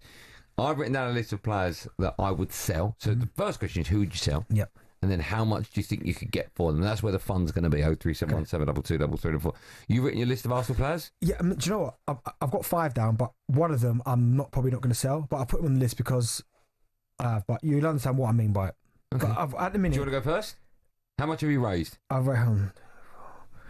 You haven't done it yet. 80 million. You raised 80 million. Maybe 95 million, but maybe. But Okay. probably 8. Probably. I've raised 155 million. Yeah, but your price is going to be unrealistic. No, they're not going to be unrealistic. Should I go first or you? Yeah, fine. Yeah. So I've gone for Zinchenko. So first and foremost, Arsenal squad's not the biggest. When you start looking through the squad, there's not that many players that you can get rid of because there'll be no one left, right? So I've got Zinchenko. How much money do you think you get for him? 25 mil. What are you talking about? You think do you think it's too much? I mean, you didn't pay that much for him, did you? No, but do you think 25 mil is too much? Yeah. So what do you reckon? We'll slash that. What do you reckon? 16? 16? Okay. 16, yeah. How much you paid for Zinchenko? Wasn't too much more than that, was it? So I tell you now. So we paid for Zinchenko. And he's quite old now. He's only 28. Is he? Yeah. Is that what he is? Okay. My money valuation may have changed now. Yeah, so I mean, it's not got his deals in there. Okay, we'll go 16 for Zinchenko. Okay. Right. I've gone Gabriel Jesus. You getting rid of him, are you? Yeah. You've had enough? Yeah, 20 mil. Oh, you'd easily get 20 million for Right, so you get that's no one's going to pay more than 20, 25, are they? 25, I'd say. But okay, 20 with 5 add-ons. Yeah. We're doing add-ons now, are we? Yeah, right. Yeah. Leandro Trossard, 20 mil. Oh my, you don't like him either? No, he's got to go. You've had enough. Good sub though. Yeah, but always seems to score when he comes. You're getting rid of Trossard. Yeah, Trossard, 20 mil. That's fair, isn't it? Yeah. Yeah. Yeah, I can't believe the players you're getting rid of. Yeah, right. Samuel Lukonga. Go on. Right, so I know he's been on loan and stuff, but probably I've got 15 mil. That's probably a bit much, isn't it? Yeah. 10 mil. Yeah. I mean, he's playing for Okay. He's a good player. Okay. He's an international. No, 15 mil's fine. I think 15's fine actually. Yeah. And then so the one I put originally down, I said, "No, I'm not getting rid of him. I can't." Tomiyasu. You sell Tomiyasu? No, I'm not. I don't think I can. I've got him on the list, but then I've then put a question mark. No, I'm not selling him. We need him. Okay. So but when you start going through the squad of people that they've got, right, like defensively, you got Saliba, Ben White. You selling Saliba? No, these are what's left after. Right. Saliba, Ben White, Gabriel, Timber, Jakob Kivior, who done really well when he came in last year, Calafiori, and of course Miles Lewis-Skelly. Okay. Right, so Zinchenko can go, and do you know what I mean? A few others. I mean, Tomiyasu probably could go. Do you want to stick him on the list? Yeah, 15 mil. Tomiyasu. Okay, yeah, I'll give you that. Who's the best player that you would sell for PSR reasons? He's just gone out the door for free. Who, Thomas Partey? Yeah. No, but who's the best player now left that you would sell for PSR? So, for argument's sake, you're not going to sell Saka for any money. Nope. Right? But you've got PSR problems at the Do you know club. what I might sell? I want to do it. It costs your arms. That's so defensive. Like, I wouldn't want to do it. Yeah. But if you talk about I had to sell the best player Yeah. to help PSR, probably Odegaard. Oh my! How much are you selling Odegaard for? I mean, I get King's ransom for him, wouldn't you? I don't know. He didn't have a good season last time. Yeah, but, man, well, you're not selling Saka. No. You're not selling Saliba. No. So Gabriel. we'll add this into the mix. Who's the best player you'd sell for PSR reasons? You get Odegaard. Yeah. How much are you getting for Odegaard? I mean, you get a good whack 60, 70, wouldn't you? Yeah, I'd say 70. Yeah. Okay. So Odegaard, we're doing. So you can't sell Tomiyasu or Jesus. Well, this is hypothetical. Why is he saying you can't? You can't sell Tomiyasu or Jesus. They're both injured. Come on, when they're fit, obviously. Come on, boss. So I did look at Martinelli and thought, that's sell him. Yeah, but you can't sell him. No, your best player. Oh, yeah, he's not your best player. You'd sell I'm for not selling him. PSR. Odegaard's a good answer. I like Martinelli. Okay, how much have you raised for Arsenal? Not much. So far, I've 40 raised, quid. So 2, 4, 55, 65, 70, 80, 86 million. That's not bad. No. Odegaard's not on the list. No, but he's the answer. We'll do it in a two-pronged attack. So 86 million you've raised. And the other question is, who would you sell? Who's the best player you'd sell at your club? For PSR. Yeah. So the players I'm selling. And also Odegaard, we have got Wanyeri that can play at 10. Well, that's a good call. So that's why. All right. So Odegaard. Rashford goes. How much? 55. 50? No, you better bring that down, bro. No one's paying 55. No, nobody's paying 55. Why? For starters, his wages are too high. Yeah. No, 55. Absolutely not. Well, go on, how much? Go on, Rashford. It's got to be more than 40. I'd say about 40. Okay, let's go 40. 45 add-ons. Jadon Sancho. 35. I said, in my head, I had 30. Okay, there you go. Give me 35? And I'll give you 30. Okay, 70 million. Lindelof. 5 mil. Oh, no one goes for 5 mil in football. How old is he? That's, I think he's about 31, 32. Right, we go. Victor Lindelof. He's 30. Okay, so he's still young. 10. I've gone 15. You get 15 million Nah, for 10. him. I'm going 10. 5 add-ons. Okay, 80 million. Onana. He's gone straight away. How much do you pay for him? 25. He's what I'm getting back from him. I'm saying 20. Come on. I'm going 20. Mate, you just paid 5 for Kepa, you have. Yes, 5. You put. Okay, 20 is 100 million. And Anthony. Nah, how much you got him there for? Well, how much did I buy him for? Nah, how much you got him for there? 35. Do you know I get 35? See, because he's gone to Betis and done well. Yes. 35 is not that far away. Okay. I'll go 35. Okay, so 135 million I've raised.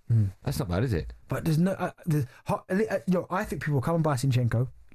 I don't know him, but seems like a really good guy. Yeah. Right, so personality, yeah. Seems like a... What do you mean? They're not going on dates with him? No, but like you need good... Like you need good characters. Lovely hair. No, you need good characters. So Zinchenko, good character. Yeah. Gabriel Jesus, good character. Yeah. Right? Trossard, good character. So all these ones here, good character. When he goes to yours, now I don't know any of these personally, but obviously Rashford... Lindelof looks like a nice fella. Yes, but Rashford's had his problems. Yeah. Right? Jadon Sancho's had his problems a little bit. Who's the other one you got? Anthony. He's had his problems. Onana. Yeah, so... Let's get the phone lines. 0371 722 334. James is a Man United fan. Hi, James. Hi, Benty. Hi, Goldstein. Hello, mate, you all right? You're right. It's the other way round. It's Goldstein, then Benty. Sorry, mate. Yeah. That's all right. How are you, James? You all right? Yeah, good. Thank you. Just on the way home. Okay. Quick one. Lindelof's already gone for free, which is what he's worth. He's out of contract, so we're not getting any money for him. Is he definitely? He's definitely gone, is he? Yeah. Oh, I missed that. All right. Gone to 0, which is what he's worth. My point is, though, and what you were just saying, obviously wages are a factor, but as a United fan, I think anyone in the squad is for sale if you're United. The problem is no one wants to buy anyone, even Bruno. Even what? Do you know what? I agree with that. Trossard into the United team, by the way, as well. Trossard's a cast off for Benty. He gets into the United team every day. Where? Left wing, left forward. That left 10 role. I don't think so. I think a few of these Arsenal players are getting yours, you know? Who? Go on. Thanks for your call, James. Zinchenko getting your team. Where? What? Left back? Yeah, you ain't got one, have you? Oh, you have got Dorgu. Yeah. But okay, but you got. He could. There's no reason why he couldn't. Gabriel Jesus, centre forward. Conversation. You take him at Man United. Yeah, probably. Yeah. Trossard. He just said it there. Lukonga, I'm not quite sure. Tomiyasu. Trust me, you need characters like that. No, we don't. Mate, he could play anywhere along the back line. That's why he was so valuable for Arsenal. But he was injured. I don't like where this is going. I've raised 135 million. Benny's you raised about 80 million. And Odegaard is your best player you'd get rid of for PSR rules, right? Yeah, probably. Yeah. Who's Okay. your best player? Bruno. I couldn't sell Bruno. I think when you sell your best player for PSR, it's got to be your second best player. Because you're not selling Saka. Yeah, your second best player's not going to clear the funds. I don't even know who my second best player is. Who's our second best player? Onana? No. You think so? No. Ahmed? Ahmed, your best. Cunha now, isn't it? Oh, you've got Cunha. Yeah, Mason Mount. You still got Mason Mount. Hey, there you go. Someone will pay money for him. He's gone. He's on about 300 grand a week, though. That's the problem. They're all on such ridiculous wages. Casemiro? Oh, I'll make about a quarter of a billion. Hold on. What about Ugarte? No, he'll stay. I think him and Kobe Mainoo will fight out for that position. Hey, Kobe Mainoo. Pure profit. Yeah, I'm not selling Kobe Mainoo. He's the future. Pure profit. He's the future. Don't care. Future of what? Future of Man United. Oh, okay, all right. 0371 722 334. How much can you raise? While we're taking your calls, we'll take them in just a moment. Of course, the first game of the Women's Euros is underway. Iceland, they're taking on Finland. Charlotte Richardson is watching for talkSPORT. Good afternoon, guys. Yeah, that's right. Euros 2025 is up and running. It's Iceland 0, Finland 0, a Nordic matchup between two teams who failed to make it out the group stages back in 2022. Iceland are the highest ranked nation in Group A, but are winless in 10 coming into the tournament, and they have never beaten beaten Finland before. Both keepers have been called upon in these opening stages to deal with some testing corner deliveries. Crystal Palace's Ria Erling with the best chance so far. Her snapshot in the box for Finland aimed straight at the keeper. We're past the 15-minute marker. It's Iceland 0, Finland 0. UEFA Women's Euro 2025 update on talkSPORT with McDonald's. Got Big McDonald's hunger? The new Big Arch is here. Available from 11 a.m. at participating restaurants. Get your calls in now, 03717 223344. Who you selling? How much can you raise?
Plays that villain role very well now. That's crying out for a little bit more attention. It comes with a lot of crazy people. I took it personally and it kind of made me rebel a bit more. To be honest, I don't really care anymore. I'm never going to change.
What did you say? Why am I standing? I don't know why you're standing. Strava talkSPORT, me, Andy Goldstein, the standard Darren Bent, and Motorpoint, thousands of cars, all unbeatable prices guaranteed. Head to motorpoint.co.uk for details. Still to come, we'll be crossing to Istanbul to speak to our boxing expert, Gareth A. Davis. You ever played over there in Turkey? A couple of times, yeah. Under 21s. I played there. What's it like there? Crazy. I mean, scary. But in a good way. Not scary, but the atmospheres are, my. Even at that level, under 21 level? Yeah. Really? Scary. That was a little bit scary because the atmosphere was nuts, but still, the atmosphere, when I did the Euros for talkSPORT doing the comms, it was in Dortmund. I did a game for Turkey. Yeah. Their fans were the best fans at that tournament. In what way? Loudest? Loud. Like the whistles that were blowing, the way they got behind their team. Incredible fans. Okay.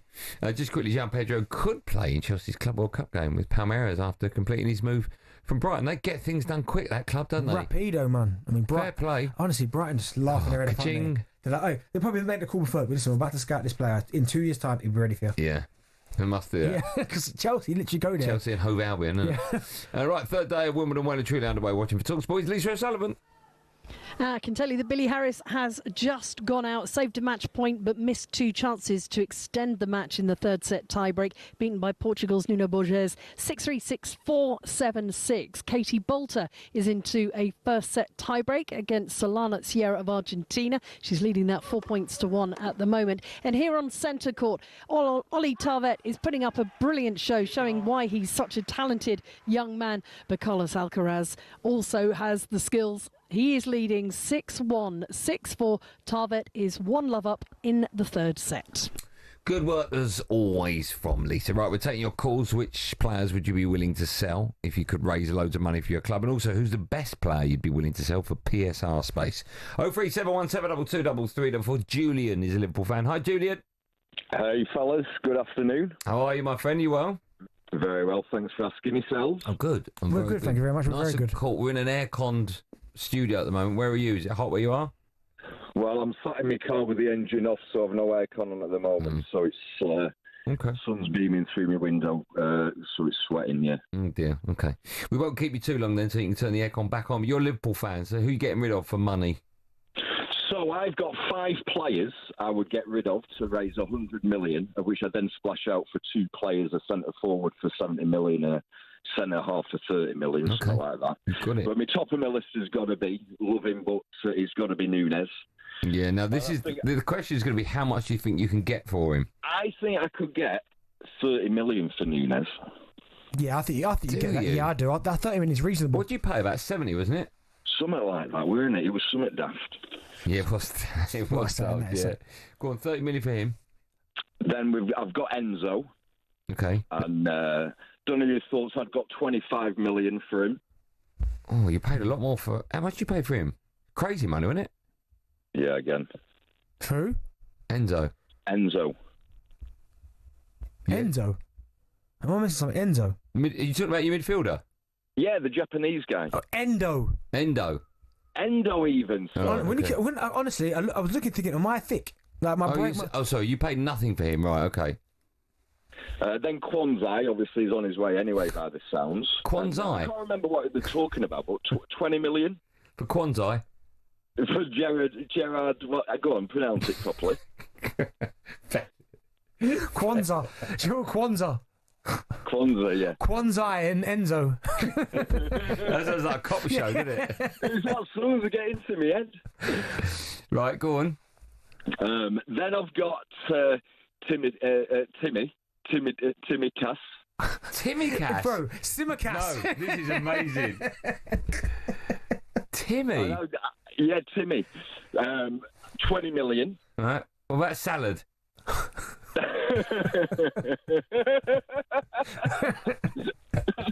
And then my last one is Jayden Dans, and I think I could get 5 million for him for potential. Okay. Do you know what? A lot of people said about Jayden Dans that he was going to be like the next big thing. Yeah, he's not. I don't know. He's come on Annie a few times. He's not done a great deal. So go on, before I let you go, Julian, go through your list again. So it'd be Nunes. Yeah. Endo. Yeah, lovely. Yeah. Kwanzaa.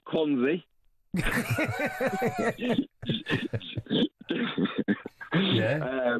Timmy Cass. Timmy Cass, yeah. Yeah.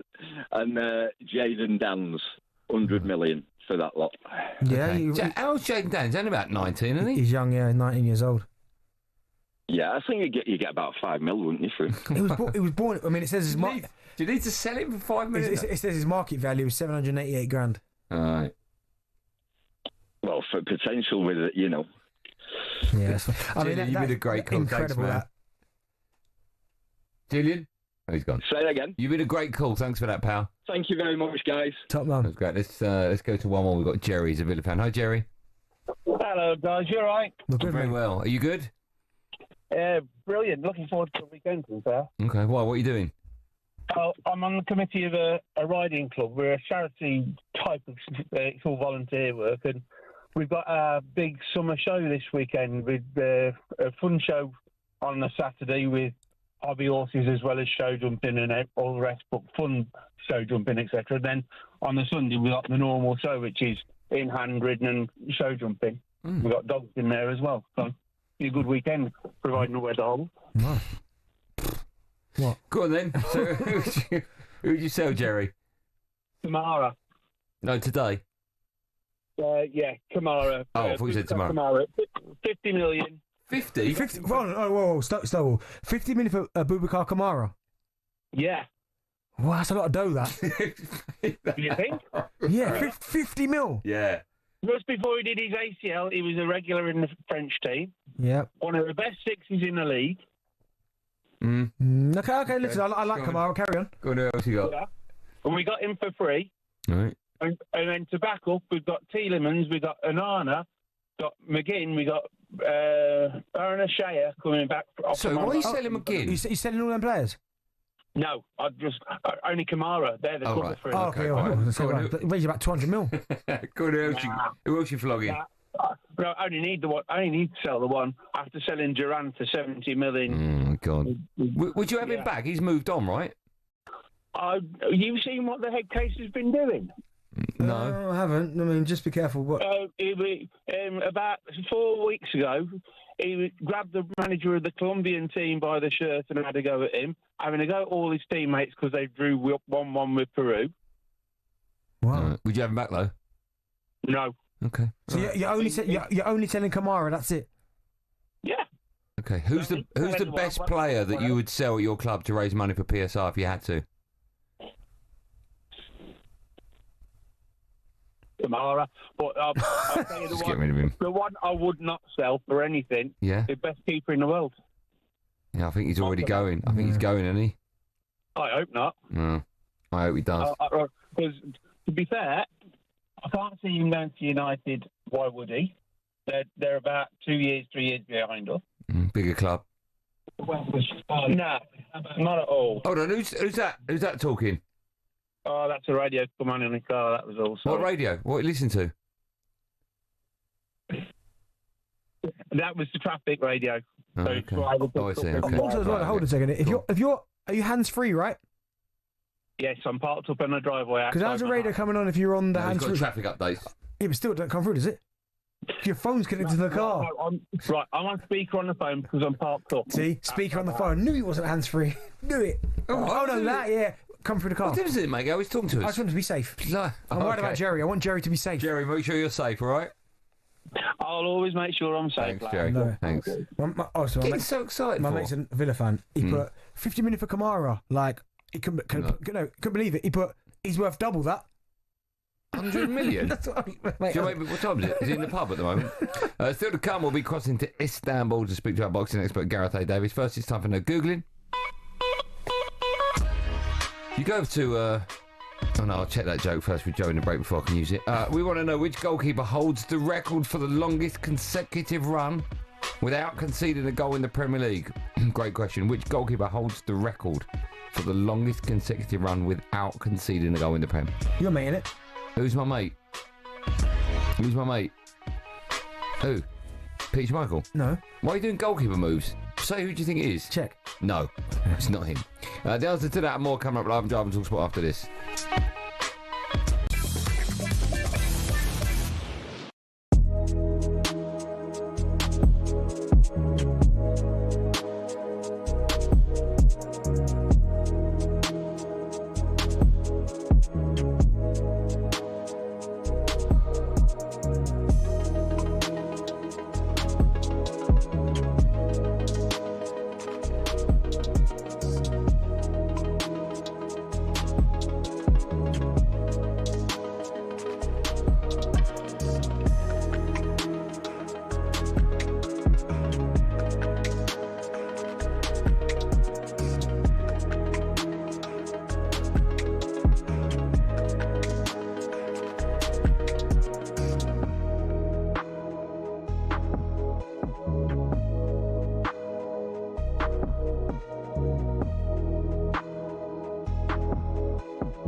The British and Irish Lions have beaten the Queensland Reds by 52 points to 12. Andy Farrell's men running over 8 tries in total, 2 of which were for wing Tommy Freeman. Always nice to go over for the whitewash. Pretty happy with that, and yeah, hopefully that can continue. It's a step in the right direction again, and credit to Reds for kind of punishing us in that first half a little bit. So there'll be some learnings to take away from that. Elliot Daly will have an X-ray after being forced off at the Suncorp Stadium with a forearm injury. Next up for the Lions, the Waratahs on Saturday. João Pedro has now completed his £60 million move to Chelsea. Brighton head coach Fabian Hertzler says it's a good one for all parties. talkSPORT's Alex Crook. The reason he's gone to Chelsea is because he thinks it gives him the best possible opportunity to make himself a guaranteed starter when it comes to the World Cup for Brazil next summer. If you look at his numbers in his season, I'm not sure he pulled up that many trees for Brighton. And what next for Jake Paul? If he genuinely believes and wants to be the world champion, then he's on the right path. He's doing what he needs to do. He's obviously got to step up his opposition. Chavez, who's a former middleweight champion from 10 years ago, it's not what he's going to be competing against. The Badu Jacks of the world and the fighters that he's going to need to beat to win world titles. He beat Julio Cesar Chavez Jr. at the weekend and has since been given a WBA ranking. We've got plenty more content at talksport.com.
Drive Live and talkSPORT, me, Andy Goldstein Darren Bent alongside me. Benny, get ready to write your answer, your clues down. Before the break, ask the question: which goalkeeper holds the record for the longest consecutive run without conceding a goal? You ready for the clues? Mm-hmm. I've got one of these on my shoulders. Parrot. Where's the parrot? Where is a parrot? What have I got on my shoulders? On my neck. Shane. This thing. Your head. Yeah, write that down. Parrot. You chuck rubbish in these. Bin. Right, that's his first name. Don't say it. Edwin van der Sar. That's annoying. Head bin. I was going to go for candle car. Still to come, we have some fun with the best of talkSPORT, but it's day one of the second test between England and India. Watching for talkSPORT is Sam Ellard. India 252 for 5. Just after the tea break, they lost 2 wickets in 2 overs. But since then, the 6-wicket partnership has been a good one, worth 40 runs, consolidating the India innings. Ravi Jadeja in at 7, has got 17 runs to his name. But Shubman Gill, the India captain's batted beautifully. 81 not out, 19 runs away from a second Test match 100 as the India captain in back-to-back Test matches. He's batted beautifully all day. We've seen a couple of glorious cover drives through the offside. He's been solid in defence, and he's holding this innings together. Things may have just gone a little bit flat for England out on the field. Blue skies, looks a pretty good wicket to bat on. New ball available in 8 overs for England, who would love another wicket or 2 as we enter the final hour of day 1 of this second Test match. For the game, evenly poised. Shubman Gill's 81 not out, and India 252 for 5. Thanks, Sam. The sport doesn't stop today because the first game of the Women's Euros is well and truly underway. Iceland are taking on Finland. Last we heard, it was goalless. Charlotte Richardson is watching for talkSPORT. And that still remains the case. Iceland 0, Finland 0. Iceland have their keeper to thank for keeping things even in this Group A opener. Katarina Koslala looking lively for the Finns down the left-hand side. Picked up the ball on the edge of the area, firing a shot on target with her right boot, forcing a decent save. This game has been relatively even so far. Finland creating the clearer chances, but the deadlock remains stubbornly shut. Iceland 0, Finland 0. UEFA Women's Euro 2025 update on talkSPORT with McDonald's. When the big match means Big McDonald's hunger, try the new and iconic Big Arch. Available from 11 a.m. at participating restaurants. Now we have a big old week of live boxing events for you over on the talkSPORT Boxing YouTube channel. Right now you can watch Liverpool's Jazza Dickens fight for the IBA Pro Super Featherweight title. That's in Istanbul. Then on Saturday we turn our attention to bare knuckle boxing. You aware of this? One never heard about that. Harry Giglotti and Callum Skane face off at the BKB Bolton from 6:45. Let's get more on all of that, shall we? We can cross live to Istanbul to speak to someone that's over there for talkSPORT, and I'm led to believe he's getting his teeth and his hair done while he's out there as well. As we say hello and good afternoon to Gareth A. Davis. Hi, Gareth. Hello, gents. We're, I think, into fight 5 of 7 here. You mentioned Jazza Dickens headlining tonight here in this amazing 7-star hotel on the banks of the River Halic. He's fighting Batur Gurziev. It's been an amazing day of press conferences. The good and the great here. Tyson Fury's here. Terence Crawford's here. David Haye, Derek Chisora. They're all here. Tyson Fury, by the way, people teasing a comeback, that he might be seeing a 3-fight deal, that he might have a warm-up fight, another fight with Alexander Usyk, and a fight with Anthony Joshua. And Fury's even said, I've watched that fight with Usyk, the second one, 250 times, and I think I won by 5 rounds. He's on fire here. I don't agree with him. He's on fire, but we're having a brilliant time with the 5th fight about to go ahead behind me. Gareth, listen, how big is boxing over in Turkey then? It's really big because the International Boxing Association, who are the world's governing body for the amateur arm of the sport, are turning to the pro ranks as well, and having pro ranks, and also bare knuckle, which they've launched tonight. We've just had a bare knuckle bout with Mikhail Kokanchik of Kazakhstan beating Elnur Suleimanov of Azerbaijan. They want to become the world governing body for boxing. They say, we're not a sanctioning body, we're an organisation that is working with everyone. It's fascinating. They love their boxing here in Turkey. It's a packed arena, and as you can tell, the MC's having a half-decent time as well. She's in her 70s, I think, but she's irrepressible. Gareth, do you think this could be a thing we start to see more of in the future? Bare knuckle boxing on the same cards as normal boxing? This is it. This is happening tonight. There's 2 bare knuckle boxing matches on the card here tonight. I think they will mix and match it. As you say, Bolton at the weekend, I'm there working with BKB. Harry Gigliotti, as you say, against the Welshman, Callum Skane. Do you know when the bare knuckle bout was on just now before we came on air, there was absolute silence. The WBA title that's being, gold title is being contested by Jazza Dickens. That's 104-year-old title. Is that David Haye's just gone by? Not in the throuple tonight, I hasten to add. But I think they will mix and match. You know what he's like. I do now. You do now. You knew that David Haye likes a throuple. Come on. Do you like a throuple, Goldstein? It depends who's asking, Gareth. If it's you, then no. It depends. I don't know. Gareth, can I ask, just going back to the bare knuckle boxing, this may sound like a stupid question. Are they completely and utterly without any kind of protection on their fists, or do they have the same kind of gloves that I'm used to seeing on UFC fighters? No, it's completely ungloved. Oh my God! They've just got a bit of wrapping around the wrists. Oh, it was a brilliant fight. Only 3 rounds. A man who maybe loves a throuple. I'm going to bring him in now. We're going to find out. It's Troy Deeney who's out here with me as well. Throuple or no? We're going to plead the 5th on that one. How are you doing, sir? You all right? Very good. I was just saying to Goldstein, when the bare knuckle fight was taking place just now, there was absolute silence in here, wasn't there? It's so good as well. I think people think about bare knuckle and think of that brutality, that gladiator, but it was actually a bit respectful as well, wasn't it? And a bit of gore, a bit of the eye popping out was decent. It's good fun. Goldstein and Bent were asking me whether boxing's big in Turkey. The IBA have made it big here. 60 delegates, 60 stars of the sport here. You've been mixing and matching with them. You're one of them. No, You're one of the stars here at this event. It feels really big, doesn't it? Oh, absolutely. I had a friend of mine ask me, what's going on there? I said, well, I've seen a Hublot watch signing. I've seen Naomi Campbell doing a walkthrough. She did. I've seen Tyson Fury. I've seen Roy Jones Jr. And now I'm getting to actually watch the boxing. It's unbelievable. It's been a fantastic couple of days. Got to meet you as well, obviously, again, Gareth. And we've had nothing but fun. It's been good. Gareth. I know Benty and Goldstein actually don't like doing real work, so they'll stay back there. We'll do the hard yards. Gareth, can you ask Troy if while he's out there in Turkey he's going to get his hair and his teeth done? Are you getting your hair and your teeth done, says Goldstein, when you're out here? You don't need it. I don't know, the hair not being done. I'm actually doing some real work because, you know, he likes to do his hair. It takes him 3.5 hours just to get ready to be on radio, so that sums it up in general. Anyway, lovely to see you all, guys. You when I'm back. Mate, have a beer after? Absolutely. We'll have a tequila.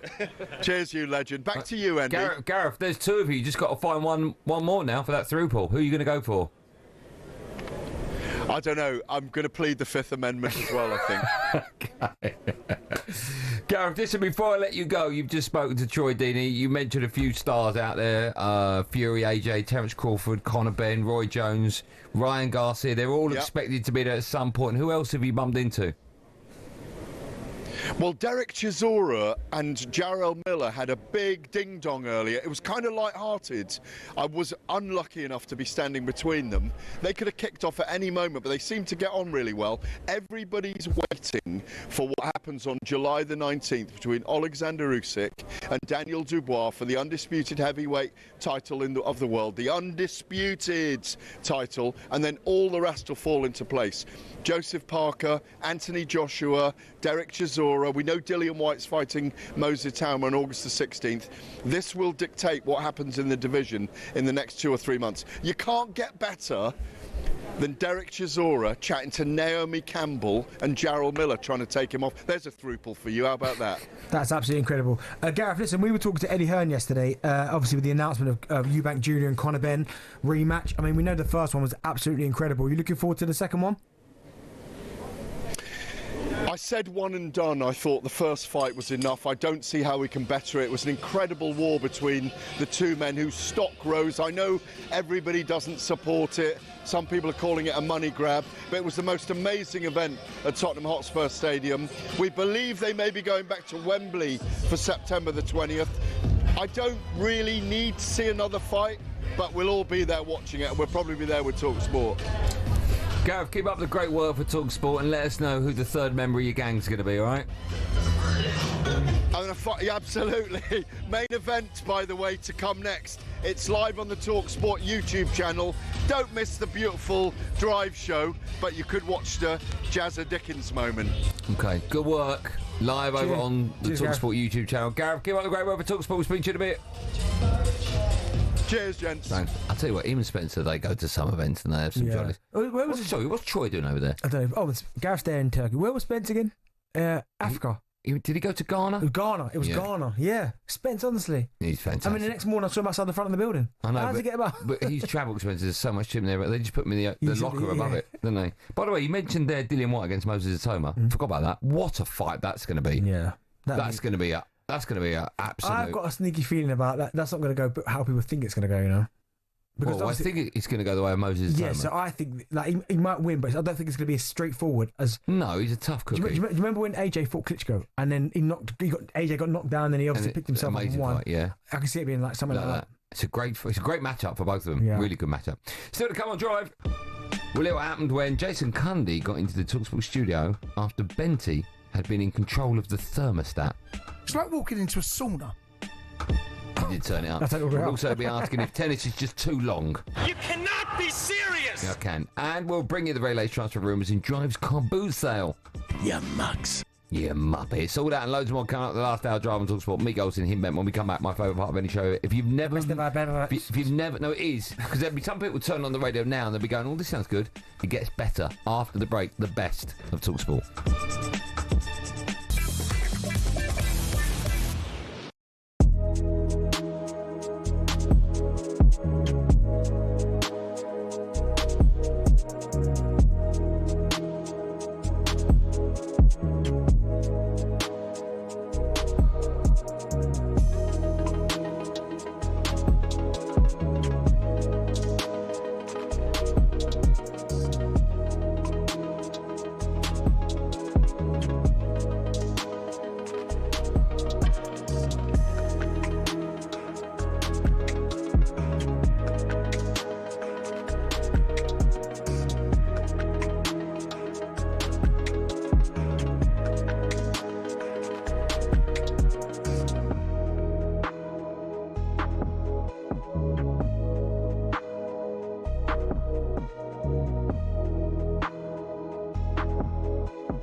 plays that villain role very well now. It's crying out for a little bit more attention. It comes with a lot of crazy people. I took it personally and it kind of made me rebel a bit more. To be honest, I don't really care anymore. I'm never going to change.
Driver talkSPORT, me Andy Goldstein over there. Darren Bent at Motorpoint Newcastle, same day drive away, available on all cars. Book a test drive today. Still to come, the best of talkSPORT in a sec, and we'll be asking if tennis is just too long.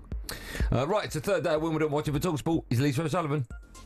And Ollie Tarvett of Great Britain is serving to stay in the match against Carlos Alcaraz of Spain. The two-time champion has been just too good for the talented Brit, and Alcaraz leading 6-1, 6-4, 5-3 at the moment. Casey Bolter took the first set against Solana Sierra of Argentina in a tie-break. She's a breakdown, though, in the second, serving at 1-3. And Billie Harris has gone out, but there have been wins already today for Cameron Norrie, who beat 12th seed Francis Tiafoe, and Sonny Cartel over the Bulgarian Victoria Tomova. Good work as always, thanks for that. Now, the first game of the Women's Euro is well and truly underway. Iceland, they're taking on Finland. The last we heard, it was goalless. I think it might be half-time. Charlotte Richardson knows more. It is half-time. It's Iceland 0, Finland 0. The first 45 minutes of football in Switzerland done and dusted. No goals as these Nordic nations competitively plug away for an opening moment of magic in the tournament. Finland have looked the more dangerous outfit. Iceland yet to register a shot on target. Group A is one of the more open, unpredictable groups at these Euros. So both these sides will be desperate to find some sort of edge in the second half to get off to a winning start. But at the break, there is nothing to separate them. Iceland 0, Finland 0. UEFA Women's Euro 2025 update on talkSPORT with McDonald's. When the big match means Big McDonald's hunger, try the new and iconic Big Arch. Available from 11 a.m. at participating restaurants. You can't do it. Some of the best talkSPORT friends will run you through some of the recent moments from across talkSPORT. And our sister stations that start with last night, Sports Bar O'Hara, Cundy. They were joined by former crazy ganger Terry Gibson. They were discussing what it was like to play at Plough Lane back in the day. In winter, no hot water, right? You know. In the ground. Right, in the ground, right? You'd go there in summer. The heating would be turned up. You're walking in. It's like walking into a sauna. There's all in. No toilet paper, right? How wide was that? How wide was that tunnel? Plough Lane. Well, you could squeeze one person at a time down. I used to play single there as a kid, right? Some women would play finals there, right? So Yeah. I knew there. But it was what happened when you were there. They made it as uncomfortable as possible, and little things like no toilet paper. Right? You want to? Someone's got to go to the. I like the way Billy's playing the whole show for us. Nice, isn't it? Sounds like, by the way, they're describing the toilets of the old talkSPORT building. What was the worst ground you ever played at? The worst ground I ever played at was I played some shock. The old Rotherham Stadium before it was the New York Stadium was awful. Rotherham. Yuck, the old one. Yuck. Which away ground had the best dressing room? Good question. Well, the Emirates was nice. Arsenal's was nice. Chelsea's were nice. I remember that little fly in the urinals. I used to like looking at that. Yeah, Chelsea's were decent. What do you mean fly in the urinals? See, you know when you go to the toilet, urinal? Yeah. For some reason, it always had a fly. I could always remember a fly in the urinal. What, a real one? No, like it was on the... Like a play one? Yeah. Who's the dirtiest team you ever played against? The dirtiest would be, but some youth tournament in Italy. I think it was like Milan or something. They were dirty. Roma. Very dirty. Okay. Don't forget, Jamie, Jason, they're back on TalkSPORT at 10 tonight. Let's head over to the red carpet of the new Heads of State movie now. And TalkSPORT's Ollie Clink has been catching up with John Cena. Wow. Can we hear a bit of a Scouse accent from you? If I give you a phrase, though, could you try it? I'll tell you what you can try. I want some chicken and a can of Coke. I want some chicken and a can of Coke. There we go. As they say, that was fun. Thank you. John, just before you go, do you want to see a magic trick? A very quick one. I have a feeling I'm walking into a trap, but I'm willing to go. If you could just hold my microphone. Yeah, no problem. And there we go. It's a funky microphone. Yeah. The microphone is floating by itself. Well done, David Copperfield. Well done. What would your wrestling name be? The Overtaker. What's the best magic trick you've ever seen? The best magic trick I've ever seen? Yeah. There's this guy at the moment. I can't remember his name. The mentalist geezer. Yeah. He's Oz. Is it Oz Perlman? Unbelievable. I don't know how he's doing it. It's frightening. Now, what's the best accent you can do? Well, I don't think legally, I don't think we can do these anymore. Yeah, I'll probably leave Mine. I'd leave for that. legal reasons. And you can watch the rest of Ollie's red carpet interviews over the TalkSPORT YouTube channel. Finish with the Breakfast Show. They were joined by cricketing superstar Phil Tuffers Tufnell. As two former captains go head-to-head, Tuffers against Ali. Tuffers, how would you describe yourselves as a captain on Question of Sport? I would say I led from the front. I led from the front. Lead by example. Lead by example. What are your top 3 game shows of all time? Catchphrase, Family Fortunes. Catchphrase? Yeah, catchphrase. Yeah, is it another catchphrase? Yeah, Mr. Tickles, what his name was. Yeah, it wasn't Mr. Tickles. Yeah. What was his name? I can't remember. Mr. Pickles? No. Family Fortunes, Deal or No Deal. Deal or No Deal? Incredible, come on. Noel Edmonds, incredible that. For months, I couldn't work out what that show was. Is it random people just randomly opening boxes? Brilliant, though, isn't it? Brilliant. They're your best 3? Yeah, what's yours? You're older than me, ain't you? Yeah. Bullseye. Oh, Bullseye. Give it. What was it? Big Break? That was good. Remember that with Jim Davidson? Was that snooker? Yeah. Okay, but no, your catchphrase unbelievable. And winner takes all. Jimmy Tarbuck. That was a great. We are 20 people to name, so I don't. Is that Family Fortunes? For all the best bits of TalkSPORT, you can download the TalkSPORT Daily Podcast. Don't forget to download the TalkSPORT app. You can swipe between TalkSPORT and TalkSPORT 2 and all of our other sister stations. So you never miss a moment. When we come back, we'll be asking if we should make tennis not as long as it is. 5 sets, is that a bit too much? And also... I like it. I'm not asking, I'm asking him. Oh. And other tweaks to sport, just to make them a little bit better. 03717 223344. Dial now.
British and Irish Lions have beaten the Queensland Reds by 52 points to 12. Andy Farrell's men running over 8 tries in total, 2 of which were for wing Tommy Freeman. Always nice to go over for the whitewash. Yeah, pretty happy with that, and yeah, hopefully that can continue. It's a step in the right direction again, and credit to Reds for kind of punishing us in that first half a little bit. So there'll be some learnings to take away from that. But no, it's awesome, and I think we showed some good pictures in defence as well as attack.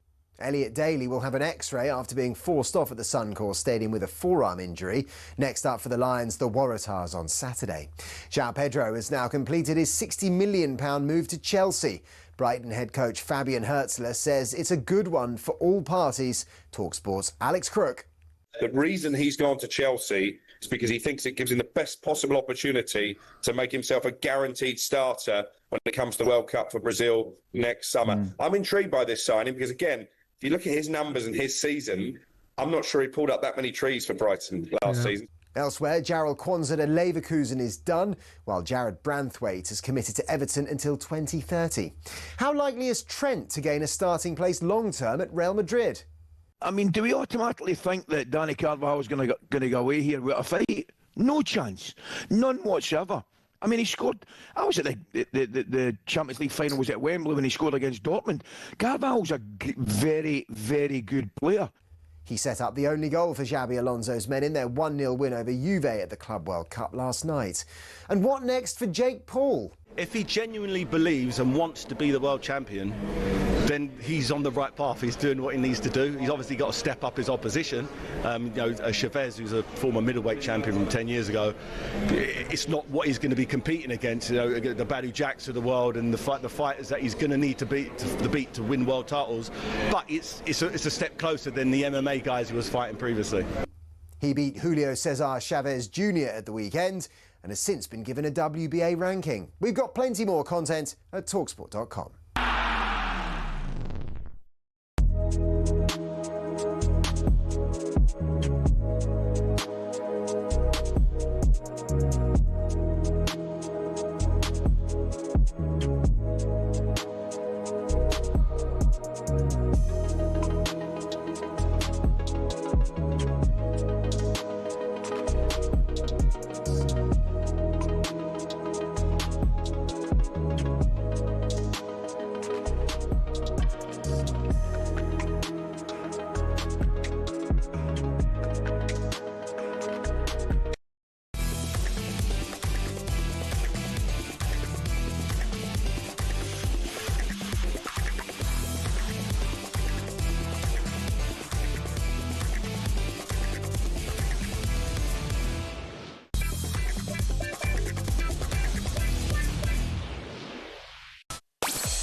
Well, Matt, to last hour drive on talkSPORT, it's me, Andy Goldstein, your favourite, and I'm sitting with Jig over there, Darren Bent. It's Darren here, by the way, Darren Bent. You ain't. What? You ain't a favourite. What? If you and I had a fight, right? Take your face off. No, hold on, you're allowed one punch, I'm allowed 30, who wins? You, obviously. Okay, so just watch it. No, what? Let me have 30. What? Let me have 30. There's no point. Why? You're tougher than me, you're bigger than me, aren't you? Oh, that's cute, that. Have you got to catch me now? Now, still to come, we're asking if tennis is just too long, and also if you could tweak other sports to make them more exciting. What would you do? But ever so quickly, the Women's Euros, they're officially underway, and the talkSPORT network, they've got you covered.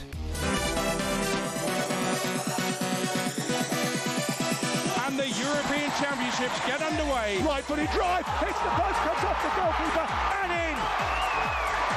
Spectacular hit from Diani. Cuts back onto her right foot and finds the net. Vivian Miedema. An opportunity to round the goalkeeper, and it's in from Bob Marty. Hooks up the cross, and the header is in from Harder. Into the penalty area. Gonzalez with the shot, past the goalkeeper and in. A lovely move by Spain. His ball has fallen for Hegerberg in the penalty area. Plays it square. Frida Varnum taps it in. 2 goals in quick succession for Norway. And Eva Pyle there to gleefully tap home from inside the 6-yard box. So Wales, for the first time in their history, have qualified for a major tournament. Gritting Canarid from the angle with the shot, and it flashes into the back of the net. Opportunity for Russo inside the penalty area. Finds the corner. Alessia Russo for England. Yeah, the Women's Euros officially kicked off. talkSPORT is the place to be to keep you across all the action. Tonight, 8 host Switzerland. They get their campaign underway against Norway. It's live right here on talkSPORT. And then, of course, the big one, England. They get started on Saturday. They face France, and talkSPORT will bring you live commentary of every single England and Wales game. Now we're going to turn our attention to a bit of tennis. Well, sort of. And that's because after a first-round defeat earlier this week, Jessica, I think it's pronounced Pegula, was asked whether women should start playing the best of 5 sets. She said no to that and even suggested that the men should only be playing best of 3. Earlier on in our show, we asked former Wimbledon finalist Nick Kyrgios what his view on that debate would be. Look, I think, best of 5 sets at the Grand Slams, towards my idea to make everyone happy would be the first week of Grand Slams should be best of 3 sets, and then from quarterfinals onwards should be best of 5 sets. It would solve a lot of issues early on. It would see a lot of different players making their way through to the quarterfinals, and these bigger players, once they lose the first set in some of these earlier matches, they're already under the pump. They know that they don't have that wiggle room to kind of make their way back into the match. So I think the first week should be best of 3, and then the quarterfinals onwards should be best of 5. So we get those kind of marathon matches with the best players in the world. You look at the French Open final between Yannick Sinner and Carlos Alcaraz. That was some of the best tennis that the sport's ever seen. So I don't think we should completely lose it altogether, but I think from quarterfinals onwards, there should be best of 5 sets. I quite like his answer there. I never really thought of it in that much detail before, but other big sport events, snooker, darts, right, to name but 2. It's best of whatever early on. Like World Snooker is best of 19 first round, then it goes best of 25. It just gets bigger, then first to 17, then the finals first to 18, best to 35. In darts, I know the first round, I think it's first to 3 sets, and then it moves on. Well, the Premier League is certainly first to 6, isn't it, really? And then they get to the finals, the quarterfinal, the semi-final, it goes up, doesn't it? Does it? Yeah, I'm sure it does, yeah. Oh, it does in the final? Yeah, You're finals, right. yeah. So it does, as the tournament progresses, you do have to win. I quite like the idea of that in tennis, do you?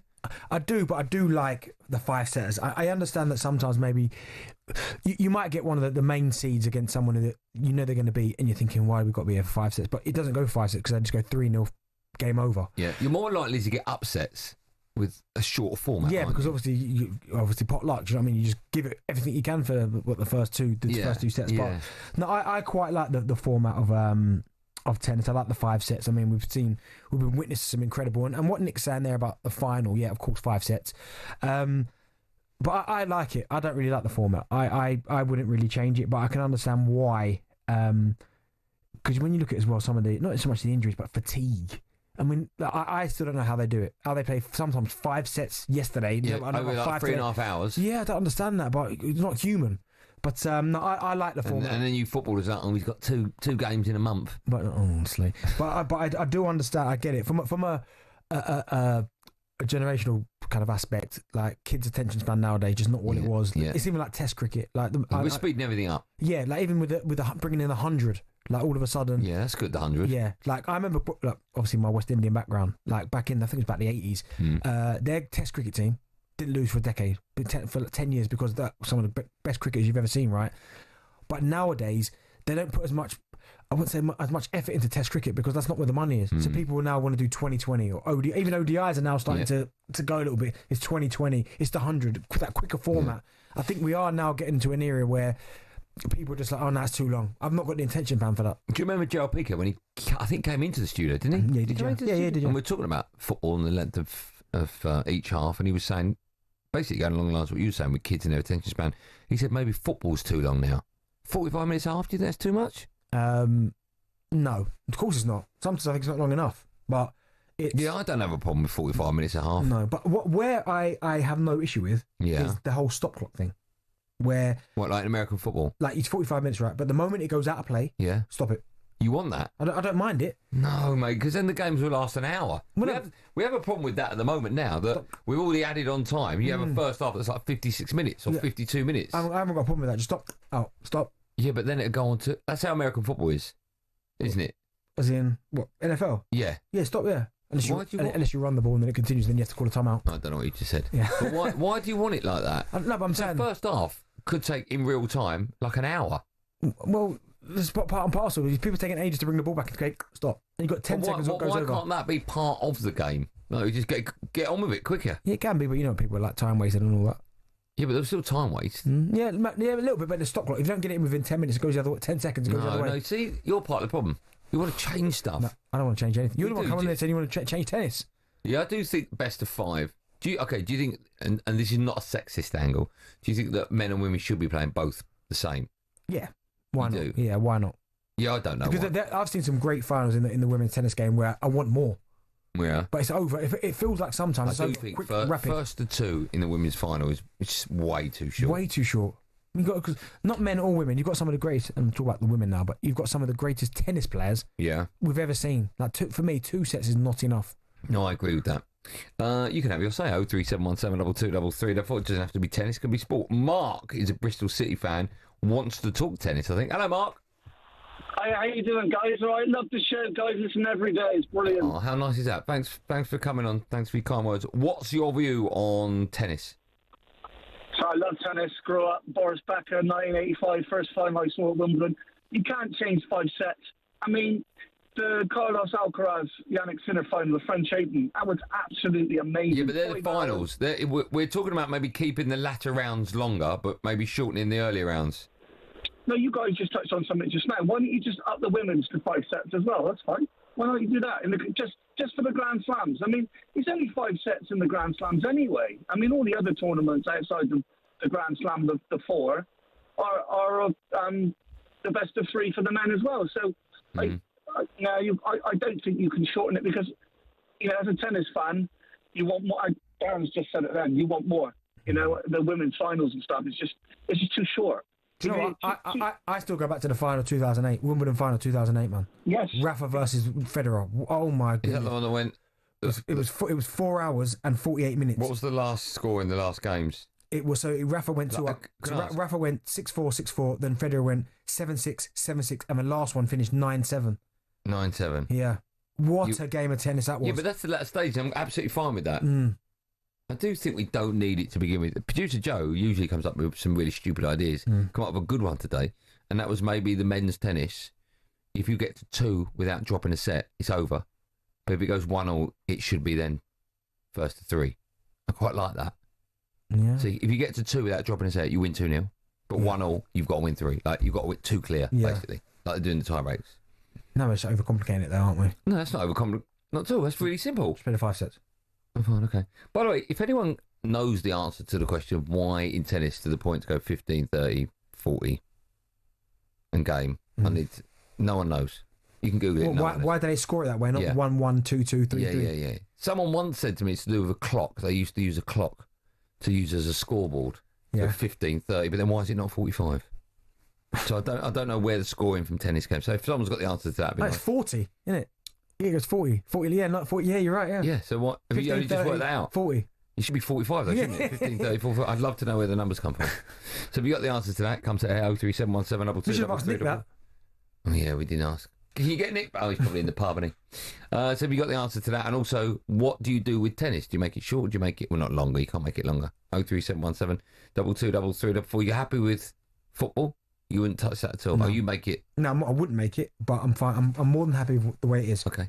How can you make other sports quicker and better for kids? Because they've got. How do you make snooker better? What? Why are you saying that? I'm asking you. Well, they've done that. They've done the snooker shootout, haven't they? I don't know what that is.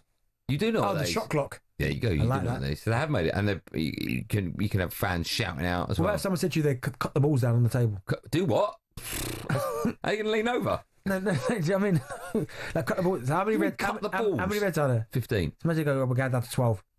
You can't do 12 because it's a triangle. It's got to be 10 the next No, level. they could change the triangle. We can't. My point is, if they tried to change snooker, would you be happy with it? Well, they did. They've got 6 red world championships. Oh, okay. They've got that, but it doesn't really work. It's a bit silly. They got rid of the brown. Or the blue. Is there blue in there? There's a blue. Yeah, why are you getting rid of a colour? No, but I'm just saying, these are ways they might speed it up. Well, how's that one ball speed it up? Because you ain't got this one ball less you have to pop. Yeah, how long does that take? 4 seconds? Wow. So to speed up snooker, you're getting rid of the blue ball. Yeah. Brilliant. In fact, you could argue. Cut down the reds. You could argue that would make it longer, the game. Because the blue's in the middle if you need the blue to pop ball to stay on the break. If you haven't got that, you got the frame takes on. You just made idiot yourself. All right? 03717 223344. How can you make sport better? And also, if you know the score in a tennis and men and women's tennis, should it be first to 3, first to 2? or should it be maybe short and then longer as it progresses? Great questions. One number to dial. Maybe you've got the answers. 03717 22 3344. Dial that. You'll be next live on Drive and talkSPORT.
Plays that villain role very well now. It's crying out for a little bit more attention. It comes with a lot of crazy people. I took it personally and it kind of made me rebel a bit more. To be honest, I don't really care anymore. I'm never going to change.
Drive and talkSPORT. Andy Goldstein Darren Bent at Motorpoint. Thousands of cars, all unbeatable prices guaranteed. Head to motorpoint.co.uk for details. Still to come, we'll bring you the latest transfer rumours in drives, car boots. So you were just looking at Pedro. Is it Pedro? Yeah, João Pedro.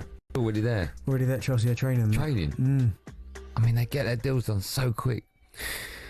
Just quickly, Bournemouth winger Semenyo has signed a new contract, which will keep him at the club to 2030.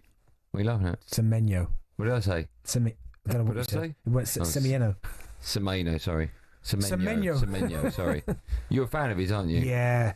I mean, he's been linked to... I think he was quite heavily linked to your club, United. He can go past people like they're not even there. When a player signs a deal like that, are you thinking he's going to stay or they've tied him down for the next 5 years so they can get loads of money? Well, no, if a big club wants to sign him, they'll still sign him, but at least it gives the clubs a bit of security because now he ain't leaving for 60, 70 mil. Yeah, good player, Semenyo. Right, it's the third day. Sarmiento. What's your talk to Lisa O'Sullivan? Just watching Katie Bolter, who's having just an appalling dip in form. She cannot serve and is hemorrhaging unforced errors to the lucky loser, Solana Sierra of Argentina. And even though Bolter took that first set 7-6, she dropped the second 2-6 and is love 3 down in the decider. I don't quite know how she's going to turn this around. The confidence she had putting Paula Badosa out the other day is massively lacking. We've seen Oli Tarvet dismissed by Carlos Alcaraz, who really stepped up to get that match finished in straight sets nice and quickly. And just about to get underway here on centre court, we've got Emma Raducanu taking on the 2023 champion Marketa Vondrushova. Good work as always. Right, the first game of the Women's Euros is underway. The second half has kicked off between Iceland and Finland. Charlotte Richardson has more for talkSPORT. It's Iceland 0, Finland 0. A tough start to the second half for Iceland, who've had to substitute their influential captain and centre-back, and are now down to 10. Anton Stottir sent off a second yellow card in rather innocuous circumstances. Iceland making life a little bit harder for themselves, and Finland, as a consequence, building confidence, beginning to dominate on the ball, and now aiming to make the most of their player advantage. We're past the hour mark, still nothing to separate these sides in the opening games of Euros 2025. It's Iceland 0, Finland 0. UEFA Women's Euro 2025 update on talkSPORT with McDonald's. Got Big McDonald's hunger? The new Big Arch is here. Available from 11 a.m. at participating restaurants. We're cramming a lot into this section, aren't we? Right, time now to look ahead to the Club World Cup, all thanks to DAZN. FIFA Club World Cup preview on talkSPORT, presented by DAZN. Watch every game of the FIFA Club World Cup live and for free on DAZN. Sign up now at DAZN.com. Right, no games tonight, so we thought we'd have a look at the games that are confirmed. We could look ahead to the quarterfinals, Benty. So Friday 8 p.m, you can give me a line on both. Friday 8 p.m, Fluminense against Al Hilal. That's live on talkSPORT 2. Was that on Friday? Yes. Yeah, nice. What do you mean, yeah, nice? What are you doing? Oh, no, you didn't ask me a question. Yeah, I said get your view on each game. Fluminense against Al Hilal. Yeah, I'm looking forward to Friday, 8 p.m. Yeah, I'm looking forward to that, Fluminense. No, you're not. You're not looking forward to that. Mate, really, really good performance against Inter Milan. Didn't see that coming. No one did yet. But you know what's incredible, right? As bad as they won't say they're bad defensively, right, Chelsea. But if you look at Thiago Silva, the guy is, 41? He's 40 years old. He looks incredible. Yeah, but what is that noise? It's you. No, it's not me, look. Yes, it is you. It's not. Do it again. The other way. I don't know where that's coming from. It's not me. It's not that. It's not me. But no, yeah, he is you. It is me, yeah. He has looked incredible. Thiago Silva just reads the game so well. That Johan Arias, he's a good player as well. He's looked really impressive as well for Fluminense. But they just got a lot of energy. They cause problems. But honestly, I dread to think what they'd look like if they took him out, Thiago Silva. I know, but it's one game, mate. Well, it's not one game. I know, but what I'm saying is a whole season. You saw what it was like when he'd coming towards the end of his career over here. He was still unbelievable at Chelsea. He was still incredible. He won the Champions League at Chelsea. No, but he's old. Was he 41, you said? He's 40, yeah. But and for Al Hilal, I mean, them coming off the back of that win against Manchester City, people like, you know what I mean? Milinkovic-Savic, good player as well. They've got Mitrovic up top. Yes, I'm looking at Koulibaly at the back, who's got a great header against Man City as well. Now it's going to be a good game. Okay, Palmeiras against Chelsea live on talkSPORT on Saturday at 2 a.m. PSG against Bayern Munich live on talkSPORT Saturday at 5, and the last quarterfinal 9 p.m. on Saturday sees Real Madrid against Dortmund. That one live on talkSPORT 2. That was a look ahead to the Club World Cup with DAZN. Watch every game of the FIFA Club World Cup live and for free on DAZN. Sign up at DAZN.com. FIFA Club World Cup preview on talkSPORT, presented by DAZN. Sign up now at DAZN.com to watch every game live and for free. Should we go to the phone lines? Yes, we shall. 03717223334. We're talking about tennis. Is it too long to begin with for the men? Chris is a Cardiff fan. Hi, Chris. Hi, you okay? What are you giggling for, Chris? No, because I was on you the other night and I was absolutely bricking myself and I thought I made a mess of everything. But I'm all cool and chilled now tonight. Thank you. Good. Well, I'm sure you'll be fine. What would you like to say, Chris? Yeah, so to make men's tennis quicker and a double whammy to bring the women's tennis in line with the men's tennis, because they want the same money, yeah? They get the same money, but yeah. Yeah, so we play a normal set, a tie-break set, normal set, tie-break set, normal set. So they're all playing 5 sets, theoretically. They're both playing the same, and it's going to be quicker. I don't know what you've just said. Start again. Laugh. Start again. Normal set. Right, so hold on. Set. So me and Benny are playing, right? First round. Okay. And I'll win the first set 6-3. Normal set. 6-3, I've won it. So you have a set, 6-3, you win. Right. Right. Next set then is a tie-break set. Hold on, what? Just one. Just hold on. Just one tiebreaker. No. So they normally play 5 sets. Yeah. Hold on. So first set, I've beaten Benny 6-3. Right. Okay. Next set, he wins. Then we go into a tie-break set. I don't know what that means. So, if it's level after I think it's after 6 games all. Yeah. They go into a tie-break. Yeah. So they go. They do that though. 1 point, 2 point, blah blah blah blah. Yeah, but they do that. Yeah, they do that. Of course they do. Yeah. Tie-break sets. Yeah, but that exists. Yes. Right. So what have you added? What have you done? What I've said is that we're taking out the 5 normal sets. Okay, so let's say a tennis player could win 3-2 in sets. Okay. Yeah. So to cut it down from 3-2 in sets, which the French Open final went, I don't know, what was that, nearly 4-5 hours? Right. So instead of having the 4-5 sets, you have 1 normal set. And then you play a tie-break set. Honestly, I don't know what you're talking about, Chris. I don't know. Right, let's start again. I play Bentley the first set. Hold on. I play Bentley the first set. I win 6-3. That's right. So then we go hold on. Yeah. Hold on. Set number 2, Bentley wins 6-2. No. It doesn't work like that. Oh, yeah. But it's 6. Where you're playing, so you're playing 40 love, 20, 40. 20, 40? What? What are you talking about? Oh, my goodness. You're actually confusing me. So, a normal set. Yeah. Where you go back and forth, it could go to juice advantage, this, that, and the other. Yeah. Then you go then instead of doing one of those sets, you do a tie-break set. So it's the first one to reach 7 by 2 clear points. That exists though. That does exist, yeah. If you got it, Hold on. Because my producer now is going to go to the next call, but I'm not going to go till we get through this. Right. So Chris, I play Bentley. First set, I win 6-3. Right. Yes. Next set, he wins 6-2. Okay, just one set all. You're not playing the 20, 40 juice advantage, blah blah blah. You're playing 1 point. So I hit it over the net. You don't make it back. That's 1 point to me. What, for the whole set? It's a tie-break set. So you're playing the tie-break sort of scenario as a set. Hold on. So I've beaten Benny 6-3. And I've had to play for like an hour and 20 minutes to get that set. And I beat you in a couple of minutes. No. Yeah, it would probably a set could probably last about an hour unless it goes back and forth. Then you can end up, I don't know, until somebody. Chris, I really don't know what you're talking about. Honestly. I'm going to go and have a beer. I've had enough. Have one for me. Thanks for coming on, Chris. Thanks, man. I didn't know what. Can I just get Dom on? He's got the score. He knows how the scores are done, Joe. After the break, fellas phone up, tell us how the scoring works. It ain't 20. You sulking. What am I sulking? There he is. Yeah, because every 5 minutes he's like, right, time to find out this, sponsored by that. We'll take calls in just a moment. Did you know what he was talking about? Yeah, so basically what he's saying is doesn't matter. The first is still to come, we'll bring the latest news surrounding transfer rumors. First, it's time for no Googling. Which 2 players have missed the most penalties in Premier League history? Which 2 players have missed the most penalties in Premier League history? Their names and more is coming up live on Driver Talk Sport after this.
British and Irish Lions have beaten the Queensland Reds by 52 points to 12. Andy Farrell's men running over 8 tries in total, 2 of which were for wing Tommy Freeman. Always nice to go over for the whitewash. Pretty happy with that, and yeah, hopefully that can continue. It's a step in the right direction again, and credit to Reds for kind of punishing us in that first half a little bit. So there'll be some learnings to take away from that. Elliot Daly will have an X-ray after being forced off at the Suncorp Stadium with a forearm injury. Next up for the Lions, the Waratahs on Saturday. João Pedro has now completed his £60 million move to Chelsea. Brighton head coach Fabian Hertzler says it's a good one for all parties. talkSPORT's Alex Crook. The reason he's gone to Chelsea is because he thinks it gives him the best possible opportunity to make himself a guaranteed starter when it comes to the World Cup for Brazil next summer. If you look at his numbers and his season, I'm not sure he pulled up that many trees for Brighton. And what next for Jake Paul? If he genuinely believes and wants to be the world champion, then he's on the right path. He's doing what he needs to do. He's obviously got to step up his opposition. Chavez, who's a former middleweight champion from 10 years ago, it's not what he's going to be competing against. The Badou Jacks of the world and the fighters that he's going to need to beat to win world titles. He beat Julio Cesar Chavez Jr. at the weekend and has since been given a WBA ranking. We've got plenty more content at talksport.com.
Driver talkSPORT, me Goldstein, him Darren Bent. Would you believe, before the rate asked a question, which 2 players have missed the most pens in Premier League history? Any clues? There's 2 names, I haven't got time to go. Just give me one of them then. What, a clue? Yeah, just give me a clue. Just name 2 great penalty takers. Shearer. He's one. And it ain't Lettuce. No. I don't know if he was known for great penalties, but he scored loads of goals. Who did he play for? Man United. Cantona? No. Wazza. Did he, yeah? How many do you reckon they both missed? I reckon Shearer missed 6. No, it's both the same amount. 7. 11? Yeah? Yeah, both missed 11. It's bizarre, isn't it? I don't remember Shearer missing that many. No, well, he did. Follow us at 7. Adrian Darren brings you live coverage of host Switzerland's opening game of the Women's Euros against Norway. There's been a goal in the early game. Charlotte Richardson is watching for talkSPORT. Iceland 0, Finland 1. The standout player of the first half scores in the second as Katarina Kosola scores the first goal of Euro 2025. Picking up possession out wide on the left, she floated into the area, cutting inside beautifully to bend the ball around the goalkeeper into the far right top corner. Finland making their player advantage count by finally breaking the deadlock as we enter the final 15 minutes of this Group A opener. It's Iceland 0, Finland 1. UEFA Women's Euro 2025 update on talkSPORT with McDonald's. The new and iconic Big Arch has landed at McDonald's, featuring an unbeatable lineup of juicy beef, cheddar cheese, and its very own signature sauce. Available from 11 a.m. at participating restaurants. Now it stumps on day 1 of England's second test against India. Sam Ellard has been watching for talkSPORT. India closed 310 for 5 after being asked about earlier this morning by Ben Stokes, and they get to the close with the captain Shubman Gill 114 not out. He played beautifully all day and led from the front. An innings of resilience and some eye-catching shots, in particular driving well through the covers. The best partnership of the day was with Yashasvi Jaiswal, the India opener, making 87 at the top of the innings. At one point India for 161 for 2, but England picked up a couple of quick wickets after tea to get themselves back into the game. But at the end, the 5th wicket partnership was a good one. Ravi Jadeja going in or out on 41. When play resumes tomorrow morning, the captain Shubman Gill will resume on 114. In terms of wickets for England, pick of the bowlers, no doubt about it, Chris Wokes 2 for 59 from his 21 overs. Day 2 tomorrow morning at 11 o'clock. India will resume on 310 for 5. Good work, as always. In a moment, we'll go to the phone line to find out the answer to the question, why is the scoring in tennis 15, 30, 40 and game? I don't know. Maybe you do. But either way, we'll find out in just a moment, because, of course, the Lionesses get their campaign underway against France on Saturday, a game you can hear live right here on talkSPORT. Ahead of the game, forward Chloe Kelly has been speaking to talkSPORT's Courtney Sweetman-Kirk, and she was asked about today's news that she has made her loan deal at Arsenal permanent ahead of next season. It was a no-brainer. It's such a special club. As soon as I stepped foot in the door, I felt such warmth, and I felt I was learning a lot on the training pitch and progressing in games, and I'm excited to do even more for a special club, and even better that the fans are absolutely incredible. So I had to stay at this special club, and it feels like home to me. So I spoke to Serena actually after you won the Champions League in a press conference, and I mentioned about the Champions League, winning that, the experience and the vibe basically that it brought to the squad. And I'm just thinking, you know, as this tournament goes on, you know, playing at the highest level domestically, how can that help you, you know, yourself and the Arsenal contingent, and obviously the players like Lucy Bronze that have already won it? How does that help the rest of the squad? I think for me, and all the girls, there's some girls coming into their first tournament, so definitely experiences in World Cups, Euros, Champions League. There's plenty within our squad, and there's also plenty of girls coming into their first major tournament, which is so exciting for them, with huge futures ahead of them and first of many tournaments. So I think it's really exciting for us all, but every tournament is so different, so different challenges, so we're all very excited to get going, especially now we're in Zurich and ready for the first game. Reminder, of course, that first game will be live on talkSPORT on Saturday, and Benty will be taking your calls in the phone-in after. Look forward to that. We'll talk about transfer deals that are done or not done in just a moment, but before the break we were talking about tennis. One of the questions I asked was, how does the scoring work? Because I assumed it was done on a clock, 1:15, but there's no 1:45. It's 15, 30 and 40. So how did they come up with it? Dom is an Arsenal fan. He thinks he's got the answer. Hi, Dom. Andy, Benty. Right, mate. Wow, honestly, I can't believe I'm actually talking to you boys. So, apparently, the whole clock face theory, there is some truth to it. Medieval times, there was a game called Jeu de Paume, a precursor to tennis, apparently. They used a clock face to track points. And basically, somewhere along the lines, to accommodate for the advantage, they went from 45 to 40. I'm not going to lie, boys, it don't really make sense to me what I'm trying to read here, but still, I've got on the radio to talk to you about it. So you've Googled it, and then you're just reading out the Google. Yeah, listen, I told the producer that, and he said, just don't say you Googled it. I was just going to talk to you boys. I ring all the time. Hold on. Get on. If the producer said don't mention it, why have you mentioned it? Because he wants to get on, he's excited. You did. You said so you Googled it. But why don't you say no, I didn't? Well, because you already said it, mate. Yeah, but you could have denied it. He's excited to talk to us. Could have denied it. You're excited, aren't you, Dom?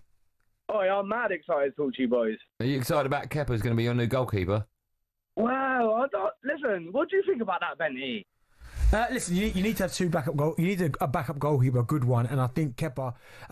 Hey, Andy, stop doing that. Stop mentioning it all the time. You need to blow my eardrums out. But first and foremost, yeah, no, I think it'll be a good backup for David Ray. You need to have somebody in there. So, but I'm waiting for the striker to come in. I think that's next. It's coming. It's close. Oh, mate, I'll be honest with you, Kepa. I feel like Kepa's an amazing keeper to have as a number 2. Like, let's be real about it. Like, Chelsea thought he was good enough to be their number 1 and paid a record blooming. Yeah, they sold him. I'll tell you something, though. Hey, Dom, I'll tell you something. He'll be Man United's number 1. Yeah, 100%. Dom, what do you do for a living? I'm a scaffolder. Okay, you enjoy that? Absolutely love it, mate. Good. You sound like you'd be fun on that work site. What are you working on at the moment, Dom?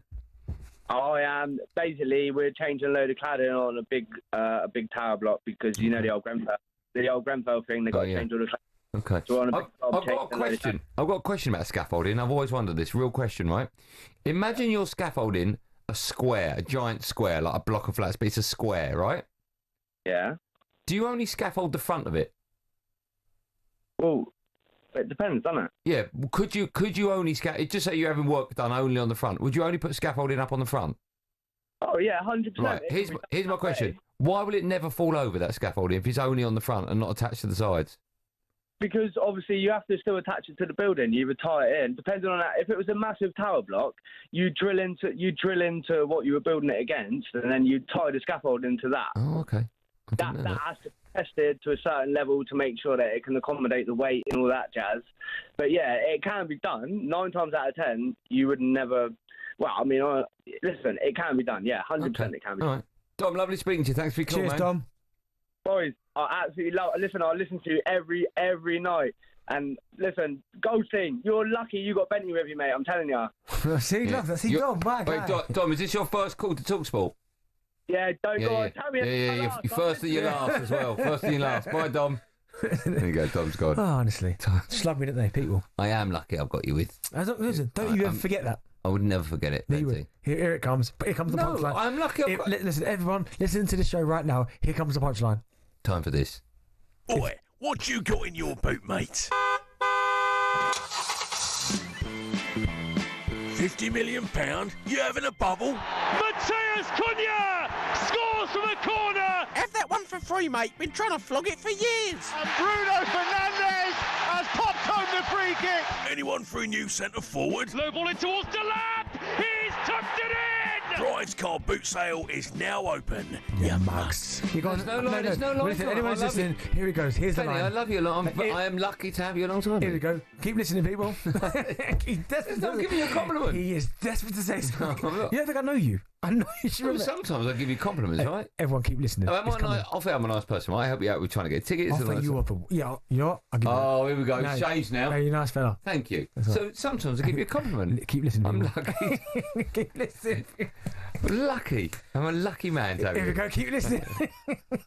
Right, let's see what's first out of the boot, shall we? Forest 1, Manchester United 0. Anthony Elanga against his former club. I think we talked about this yesterday, actually. Villa, they're the latest club now to be interested in a move for Forest Anthony Elanga. Why are they getting rid of him? I think they're getting rid. I don't think they're trying to get rid of him. I don't think they want to get rid of him because I almost feel like it's the perfect blend. Sorry, who wrote this? I'm going to read it out to you, right? Newcastle have also been interested and set a £45 million bid, or had a bid rejected. Could Man United do with Elanga? Could Man United do with him? So hold on. Yes, Aston Villa are the latest club to be interested in the move for. Yeah. Right. Newcastle have also been interested. Yeah. So where's Man United come from? I don't know. And he was at our club anyway in the first place. Yeah. No, he's had a great season. He as a 3. I remember looking at Hudson-Odoi, Elanga and Chris Wood just thinking, and Gibbs White just behind, they were terrifying defences and fantastic performance. I remember up at Anfield when they both came on and caused problems, but I think he'd be brilliant for either one of those clubs. Man United, even though you had him, Villa or Newcastle. I don't think he would now. Where would he go? What, right now? Yeah, United. Where would you put him? That's a difficulty, but certainly when you look at Newcastle, I can see it. That's the one, because Jacob Murphy had a good season, right? Really, really good. But I do still think that right-hand side's up for grabs, because you've got Harvey Barnes and Gordon on the left side. Yeah, they're brilliant. But then again, it's not even about just having one that side, because I think Jacob Murphy and Elanga would be brilliant additions to that side as well. So okay. Good answer. Good. So I'm lucky to have you. Did you keep listening? I'm lucky. It's coming. Lucky. Right, time to see what's next out of the boot. Through to Watkins. Watkins, can he get there? He's round the keeper. Ollie Watkins for Aston Villa. What did you make of this? I was quite surprised he's been linked to Man United. 75 goals, 34 assists, 184 Premier League appearances. Linked to Man United. Does he get the credit he deserves? I mean, his numbers are incredible. Is he the fellow who sang off? I know, I didn't slag him off, but at the time we had a if they pulled me up, I was asked a question about him or Ivan Toney at the time, and I opted for Ivan Toney. Okay. But no disrespect. Would you change your mind now? No, still like when Ivan Toney was here. I mean, he scored 20 the year before he left. Yeah.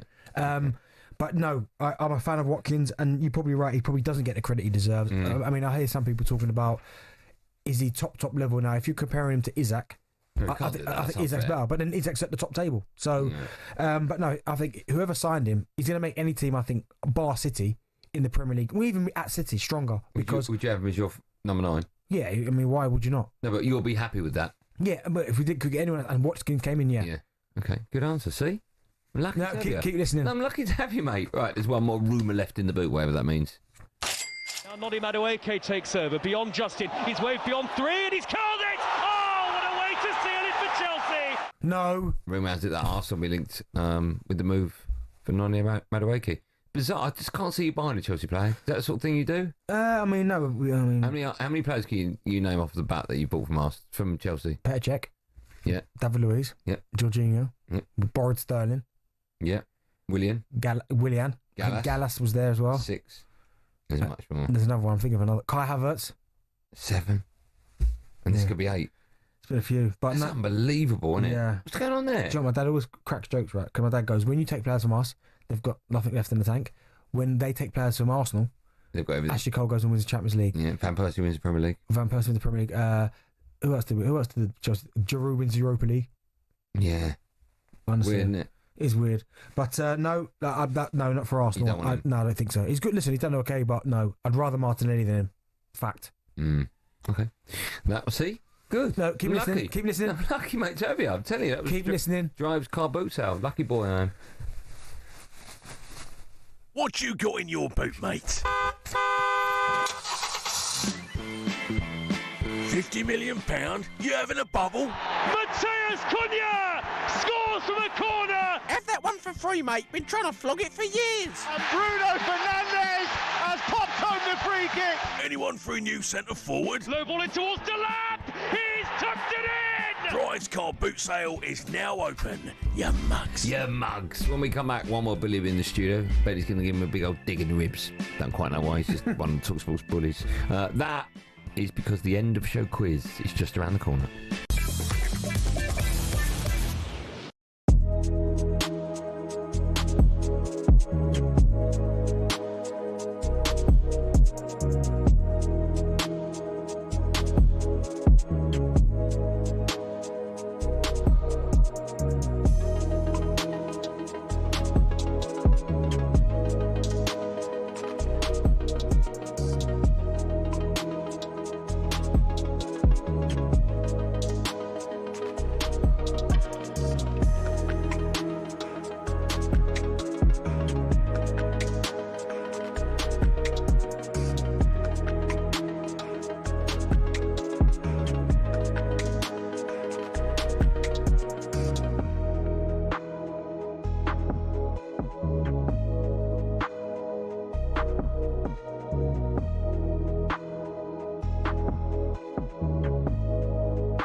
Plays that villain role very well now. It's crying out for a little bit more attention. It comes with a lot of crazy people. I took it personally and it kind of made me rebel a bit more. To be honest, I don't really care anymore. I'm never going to change.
It's a drive on talkSPORT. Me, Andy Goldstein Bent alongside a Motorpoint new car. Same day driveway available. All cars book a test drive today. Follow us at 7. The Go Adrian Darren brings you live coverage of host Switzerland's opening game of the Women's Euros against Norway. The first game of the Women's Euros is underway. Iceland, they're taking on Finland. Charlotte Richardson is watching for talkSPORT. We're into 6 minutes of injury time and it's Iceland 0, Finland 1. The Finns on track to start the tournament with a win. Katarina Kozlala's goal, the difference in a match that has been fiercely contested, just a little cutting edge in the final third. Iceland lost their captain due to injury at half-time. Then a reckless second yellow, reducing them down to 10. And those two moments have seemed to be really, really significant on the outcome of this game. It's Iceland 0, Finland 1. The UEFA Women's Euro 2025 update on talkSPORT with McDonald's.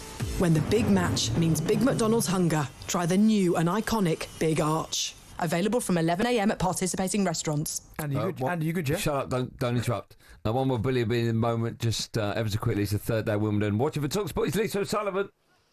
Carlos Alcaraz has extended his unbeaten run to 20 matches, a straight sets win over the British qualifier Ollie Tarvet. The reigning champion looked good so far. He's looking to complete the French Open Wimbledon double. A day to forget, though, for British number 2 Katie Boulter. She lost 6-7, 6-2, 6-1 to the 21-year-old lucky loser, Solana Sierra. The Argentine helped to her first career win over an opponent in the top 50 with Boulter's 36 unforced errors that included 14 double faults. On centre court at the moment, Emma Raducanu underway against Marketa Vondroushova. She is serving at 2 games all in the first set. Thanks, Lisa. One more Billy's in the studio, you right, Bill? Hello. I don't know if this next joke's going to work. Okay. How's your week been? Really good. No one cares. Oh, press the button quickly. That one. Wasn't primed. Our fault, not yours. Yep. You all right, Bill? You were in the pub last night. Had too much to drink, and I saw, as I left, you in the toilet throwing up. Yeah. Is that true? You're a disgrace, mate. No, it's not. You are a disgrace. That's not true. What we do for the check quiz? We've only got about 2 minutes. Quick list. Benty hasn't been shutting up about wanting to do a list. Beg your pardon, mate? Have some respect for talent. Nah. Earlier in the show, we were discussing yellow cards after Joe Bellingham. We weren't. Me and Benty were. You were. You had nothing to do with it. Sorry, that was you. You were. Bellingham picked up a suspension. Which one? You say his name, Joe. Thank you. We want to know the 10 players with the most yellows in Premier League history. Roy Keane. Lock him in. Not on the list. Patrick Vieira. Not on the list. Wazza. Yeah, he's on the list. Second, 101. Hold on. Jamie Carragher. Same Premier League history. Yeah. Carragher. Do you want to put him in? Yeah. Going to be defenders, isn't it? He's not on the list. That's his 3 Scholes. Yeah, Scholes is 5th on the list. Cool. 96. He went for a long time. John Terry. He's not on the list. Vidic. He's not on the list. Rio won't be on it. Nah, he's the Rolls Royce man. Yeah. Evra, he's a bit of a nasty. Evra. He's not on the list. Ashley Cole. Have you got a list there, Bill? I do. I'm going to stray away from the defenders. Okay. Would be my advice. Steven Gerrard. No, but correct position, sort of, for most of these. Holding midfielder. Lamps wouldn't have done it. Nah, not Vieira, no. He played for a long time. Prem. I mean... Who's the most obvious one that played for a long time in the Prem? Gareth Barry. He's number 1. 123. Was that the obvious one? Yeah, most games, isn't he? Okay. David... no. David Batty. Shearer? No. Gary Lineker. No. Do you want some clubs? Yeah, please. Yeah, quickly. Rubbish. Leeds, West Ham, Newcastle midfielder. Bowyer. Yeah, Lee Bowyer, yeah. Bolton striker in 4th. Kevin Davis. Correct. Well done. That was good. Now a manager, former West Ham midfielder in 6th. Now a manager? Slavan. No, I'll tell you what it is. Oh no, I was going to say... well, he's Nolan. a manager now. I was going to say Nolan, but it's not him. Will be managing in the Premier League. Oh, Scotty Parker. Yes, correct. Another midfielder in 7th, notorious for liking a tackle, Sunderland. Lee Catamol. Correct. Nasty. Former winger turned fullback. Ashley Young. Yeah, 91. Yeah. Why don't you look at Billy? Have a little bit of respect for him. Watching the telly, isn't he? Welsh midfielder in 9th. Savage. Yeah, correct. Oh, well done, Ben. Is Andy in here? Well, give me a chance. And there is a centre-back at 10th. Middlesbrough and Villa he played for. Gareth Southgate. No. Hold on. Hugo Ekiog. No. Villa and who? Middlesbrough. Oh, yeah, I know who it is. I'm going to let you say it. Okay, all right. Villa. Tough one, this, to be fair. Oh, is it? Go on, mate. You're so rude. Go on, mate. I think Villa and been in Middlesbrough. the studio recently with us. Probably, honestly. Mark Lowen. Go on. George Boateng. You wouldn't have got that. Of course I would have got that. You should have told me he made I suits. forgot he was even here. What? When was he in the studio? Maybe come and stay with us. Oh, okay. That wasn't in this studio. That was upstairs. Oh, it doesn't matter. I mean, pedantic. You're so rude. Billy, get out. All right. In fact, Benny, get out. We're back tomorrow, 4 o'clock for more of the same. In the meantime, thanks for listening. Keep it TalkSport. Be safe, everyone. Be safe.